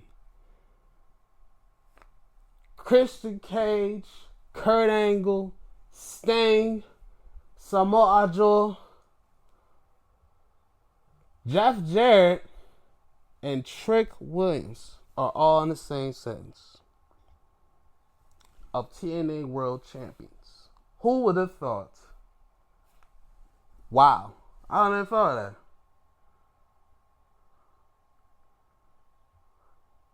So, very shocking. I didn't expect that. I picked Joe. And I probably should have changed it at the odds table, because once I saw Joe's face come out, he was all smiley preppy like he usually is. He didn't even put on a brave face. I was like, oh man, that means he's losing. I saw it in his face. I said, dang, he might be losing. Like, I'm not even gonna lie. I saw his face. He had to look like, I'm about to fucking lose. I'm pissed. I just got this joint. I'm not losing already. Yeah, that looked like, fuck. I'm gonna lose this shit. To this motherfucker right here, shit. He look pissed. So, hey. That shit was, I just saw the look on his face. I was like, dang, he looked mad as shit. Like, something took his lunch money or something like that. Whoop thine Trick. Woo! Yeah. Good shit. I love it. I freaking love it. So, yay.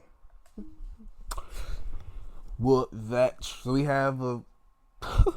This is beautiful. This is beautiful. Good shit. So, we have two brothers now, world champs. I don't know. NXT... I know they went to Japan. And shit, but in the UK probably a few times, but is it a world championship? I know in saying TNA, I know they've been over probably a couple times, a handful of times too. So I guess more than a handful of times helps it. So work that trick. So AEW, they do one time, two over there, and they go boom. That's it.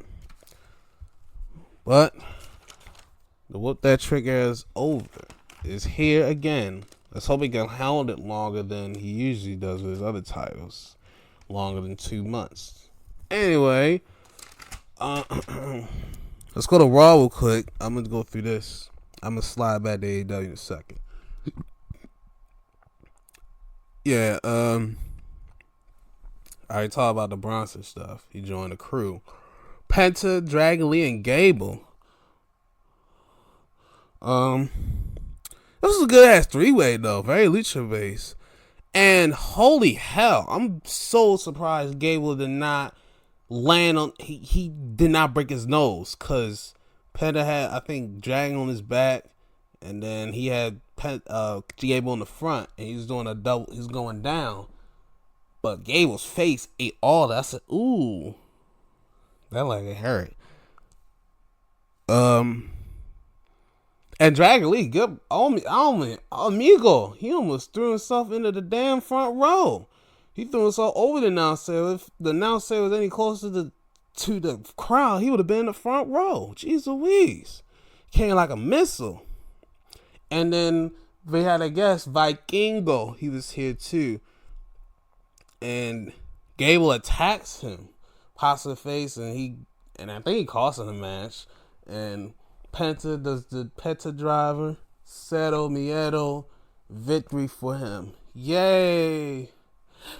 Cero Miedo. If he wins Money in the Bank, I'll be cool with that too. But I'm going LA Knight still. If Solo wins, I'll be cool with that too. Because he can do some fun. He got good timing. I always say timing is everything in wrestling. Not just with the moves in the ring, but how you can get comedy timing or physical time, whatever time. Or know when the crowd is going to go crazy or not. So, yeah, that's Fed official. Judgment Day cooling, rocks off his chicken nuggets, and the shoulder rub. I'm like, Dom,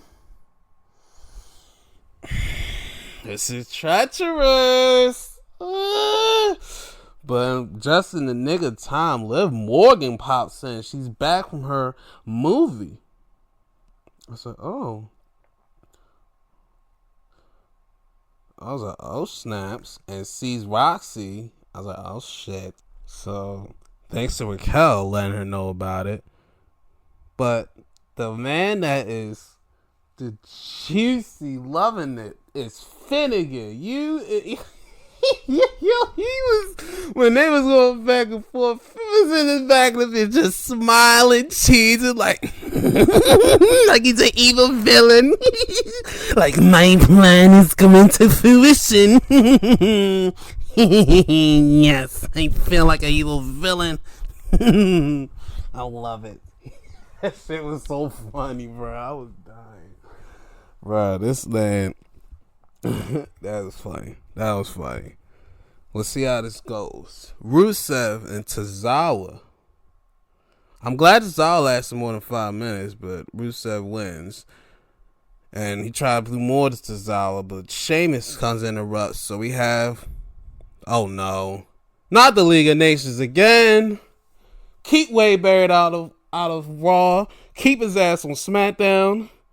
And folk, I put on everything I know. Do not bring back Alberto Del Rio, El Patron, or El Patron. I know. We don't need this crew again. We do not need them running back. No. Just give me Sheamus and Rusev. Let him be the piss side show on the pre-show if you have a pre-show match. And bygones be bygones. We'll see y'all next one.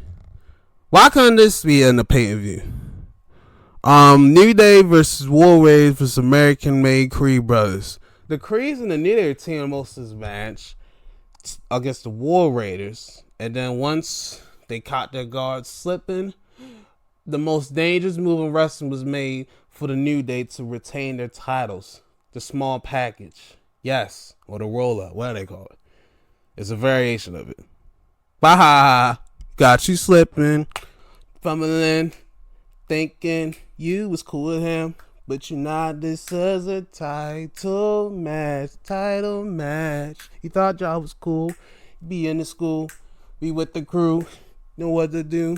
But you're not going to be tag champions anytime soon. Hey, that was good.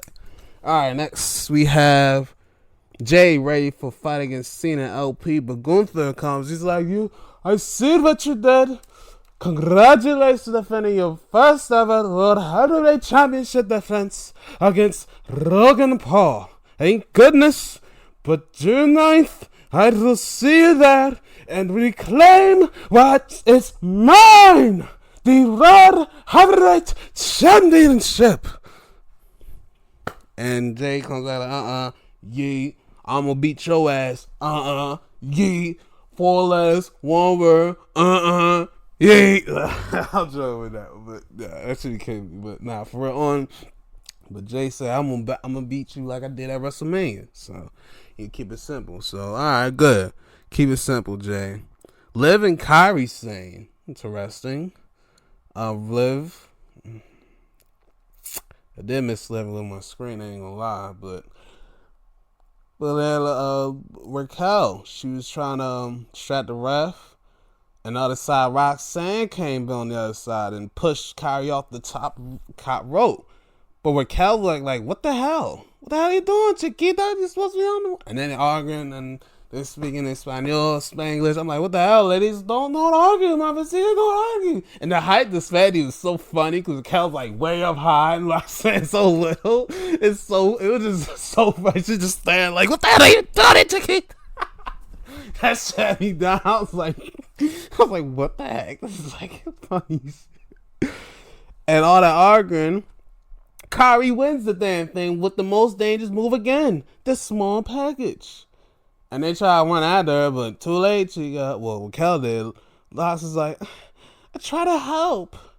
And Liv got pissed. She's like, she did try to help. What the hell? And she walked out the Judgment Day clubhouse mad and Finn in his bitch just cheesy. Like, like it's school picture day.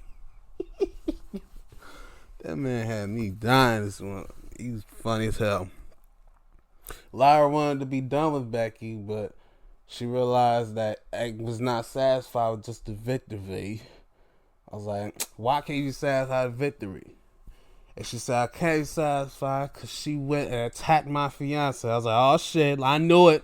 You don't fuck with her, man. I knew it. I was like, I knew it. I knew it as you said with her, man. I was like, why are you going back? Because she went after your man. I already knew it. And Becky come out and said, oh, I was done with you, fam. I was done with you. I was moving on. I was going to move on to my own thing. I was going for money in the bank. But you came with my opportunity to get back in the toilet picture. So I'll take you out again. And then they put the steps. If Lyra retains, she'll never go for the title as long as Lyra's holding it. And if she does, when you have to put the title around my waist and acknowledge me like I'm the tribal chief. For $1 trillion. Perhaps. Maybe so. We'll see how that goes. And she won a hand raise, which, consolation prize. Anyway, main event time. Seth, Sammy, and Finnegan all go at it for the Money in the Bank qualifier. Braun and Bronson say the match for Seth, and Jay comes out, super kick the soul out of him. Super kick, and then BAM! And then a spear by Braun Breaker. Damn. And then Dom, he try to come on the other side, slide a chair in for Finn so he can get the chair and use it. By the time he gets his face in the chair, his eyes on the chair, BAM! Seth stomps it into it. 1, 2, 3. Seth wins, and he's going to Money in the Bank. Man, Sammy, you should have taken that deal. I actually agree with Cross. You should have taken that deal, and you'd have been the number one contender on SmackDown. You could have been facing John Cena right now at Money in the Bank, my nigga. And you want to take your anger on Karrion Kross? Unbelievable. Unbelievable. He was trying to help you out. I actually now agree. Now in hindsight, I agree with Kross and Seth. This is justifying even more what the fuck. Just because of what happened now. If you had with the SmackDown, we wouldn't have had the tag match. We wouldn't even have to deal with we wouldn't have to deal with 2 tag matches. Your match wouldn't have been taking place at Saturday Night Main Event. And then we wouldn't have to worry about John Cena and Logan Paul team take on Cody and Jey Uso. You could have been Sami Zayn versus John Cena for the WWE title. It could have been that. And you could have had to redeem something. You could have been a big hero, like a Mick Foley type shit that some people compare you to. Like, come on, damn it. Come on. You could have get a couple of hopes. Give the fans of you what they want, a world title. They want you to go for the world title. And you could have done that if you had taken the deal. But no, you ain't want to take the deal. You was like, nah, I want to stay on Raw. You ruined yourself, Sammy. And you ruined the John Cena retirement tour. I'm now angry. NXT brought me back to being happy. At least. The Fearless of Influence all back together. Jasmine is back from her injury hiatus. As I am a legend now. I'm a legend. Starts the Eagle. Start for the North American title like we said off rip. But they can't keep these hands on each other to the point where they gotta get security. And all security, all them motherfuckers can't hold them back and they going crazy. So, Either way, Ava come out losing her mind. Tell them, let them fight. Security forces fine. Forces them to let go of each other. But the nastiest thing I probably ever seen in a long time. That cutter on the chair legs. Nasty work. Ouch. Ouch. That really hurt. Alright. So that was real nasty. And then later on in the match, she did it again to get the win. I was like, wow. I think he hung his neck on the ropes, and then he did the cutter again. I was like, wow. So we have Ego become the new NXT North American champion. Nice. Okay, Ego.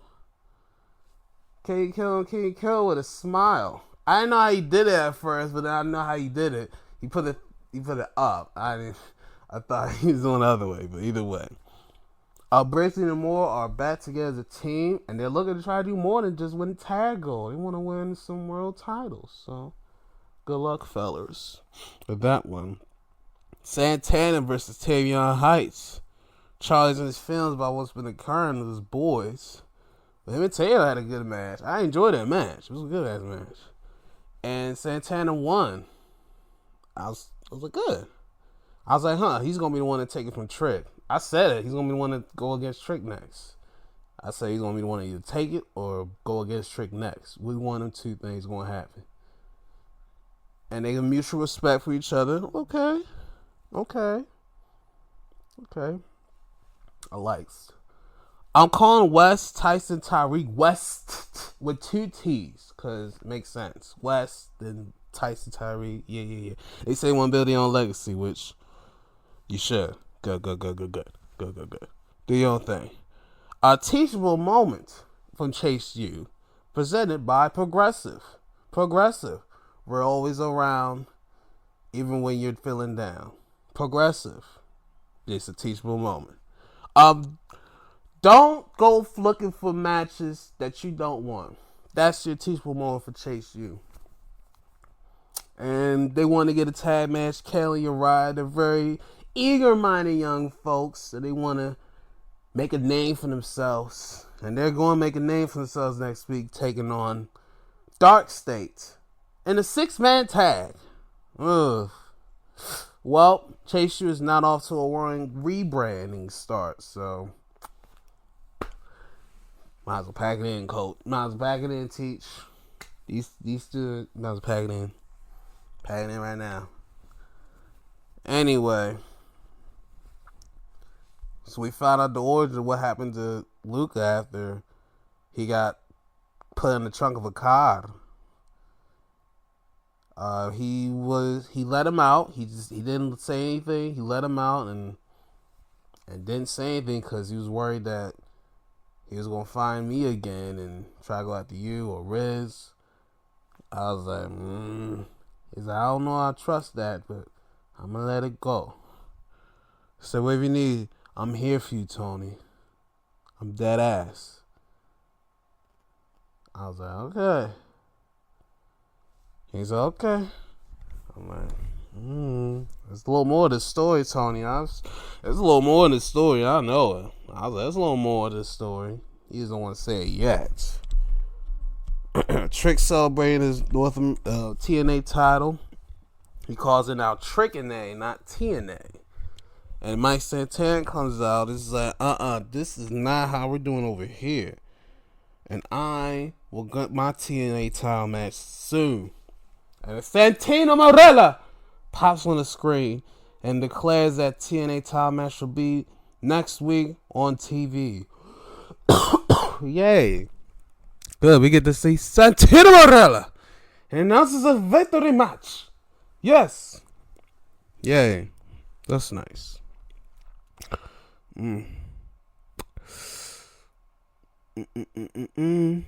Lola, Stephanie V needs a tag partner for her match against. Let me get that. We got their names. 3. Delise and Chick Tormenta. They will go at it. but she needs a partner. She says, okay, I don't find a partner. And then Lola just steps in and says, I'll be your partner, Stephanie. I was like, oh, yes. Yes.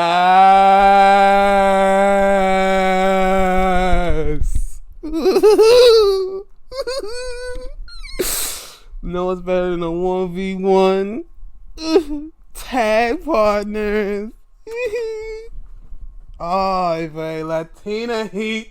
Oy vey. Woo. Woo, baby. It's getting hot, baby. It's getting hot. It's getting spicy. Woo. Oy vey. Oy vey. Yes. Yes. I need to cool myself off. It's that Latina Heat. Woo. It's that habanero. Oy vey. Yes. Yes. I might go see some tango lessons right now. That's be part 2. I just need to learn about the advanced stages. That's about it. A little basics. Next, we had, then just get better and better. Miss Parker taking on Tatum Pasley. She got all the dogs with her still. Poor Tatum. I still feel bad for her. She lost everybody at the same damn time. Like she's featured. But that's not a feature I want to see. Why Jay got the dogs that was on the steps and freaking threw the dog on the ring to distract the ref and Tatum, and it hypnotic her to the victory. That was fatty, Jay. I was like, damn, girl. She going through a lot, and easy that's like the cherry on top. Golly, shawty. Damn, it made even worse.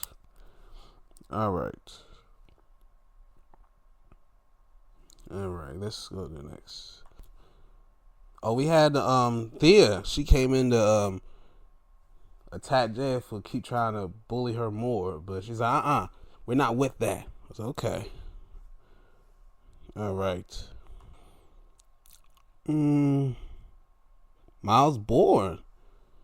He excuse me. Oh, Jasper Troy, my bad. I went a little too far. I read the wrong sentence. Jasper Troy's debut against Dante Chen. He's still there?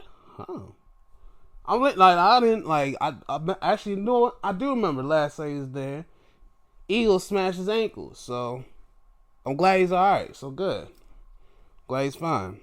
So he's there. He gave over a little fight, but I said over Troy a little fight, but eventually Abyss landed him to victory. So there's it. And Oba comes out on the patch. He said, I will see you soon. Big man, I will see you soon. You came and make a name of my name. I will do the same thing, but I'm not like you. Good, we'll see you soon. Alright, Charlie wants structure. He wants technique and all that stuff. But Miles, and he tries to get them to go back to tag work. But they're like, no, we need to go back to keep doing the solos so we can learn and stuff. And he's like, you really trying to book my authorities? Man, I could do the same way I got in, the same way I get out. And it's a you and me one-on-one, but in a rounds variety. I don't know how many rounds. This ain't the hair just cut, motherfucker, so I don't know what you're gonna do. So we'll see how that goes. Mentee versus mentor. Maybe Miles might listen to what Vic Joseph said on this thing, because he was really talking about how he got the world title shot, and maybe he surpassed it because of that. I was like, wow. I was like, wow. That was very. So you might have listened to that one. So see how that one goes.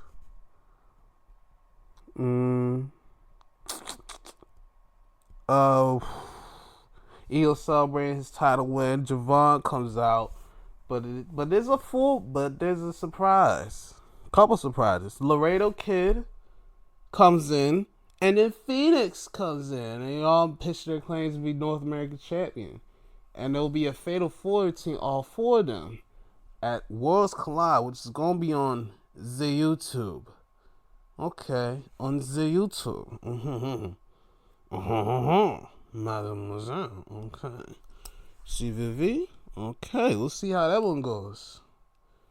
Oh, wow, I was speaking French there, and that's Spanish.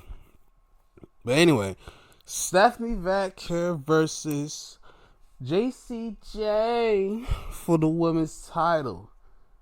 This is a trap match. I told you like this. It was a trap match early. But I told you trash because of two reasons. First off, the Licks and Tormenta come out to try to distract Stephanie. But Lola came and tried to handle them 2-on-1 action by herself. And Stephanie couldn't fight back or fight them because it would have, she had a title match. Honestly, personally, she should have done that. And Francis should have done that. Try to save Lola. But anyway, JC takes advantage there and gets on the attack. She actually gets right. And back on offense, Stephanie pushes JC into Fallon. JC and Fallon smack in the hand. Boom. Fallon goes down. JC goes out the ring and she's like, "You hit me." He's like, "No, I didn't. She pushed me into you." It's like, "You still hit me though." So I didn't mean to. It was because of her. There's arguing again. And Jazz is like, "Chill, ladies, calm down." And I'm like, "Man, shut up." He pushed Jazz in the way. I was like, "What the hell?" And she walks on the other side of the ring, pissed off. And I'm like, damn.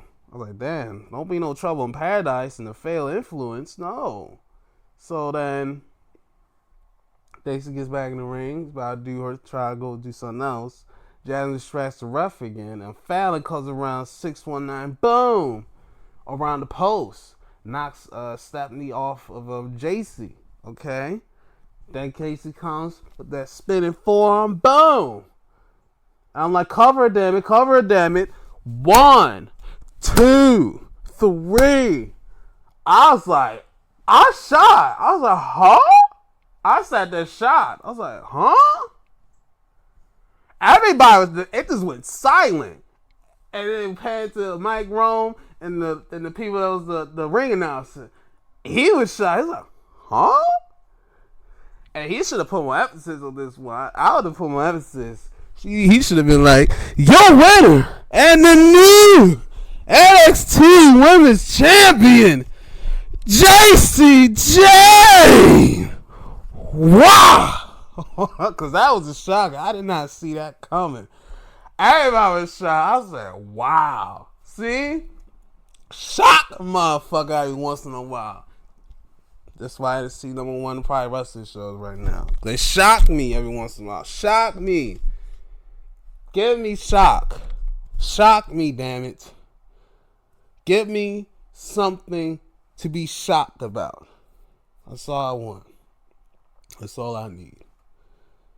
And now I'm going to finish this off right here because I've been there 2 hours and I need to finish a couple matches on the pay-per-view before I give you my full analysis on that and AEW. And I want to give you my full analysis of AEW on a separate one because they're trying to come up and I'm liking it.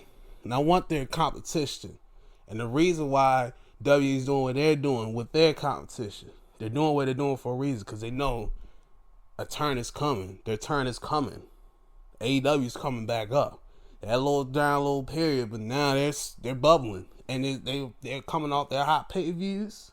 They've had good pay-per-views this year. Really good pay-per-views. These leave a lot to be desired in some instances. Some matches be good. But them damn commercials, all the freaking ads, only 5 matches. You're limiting.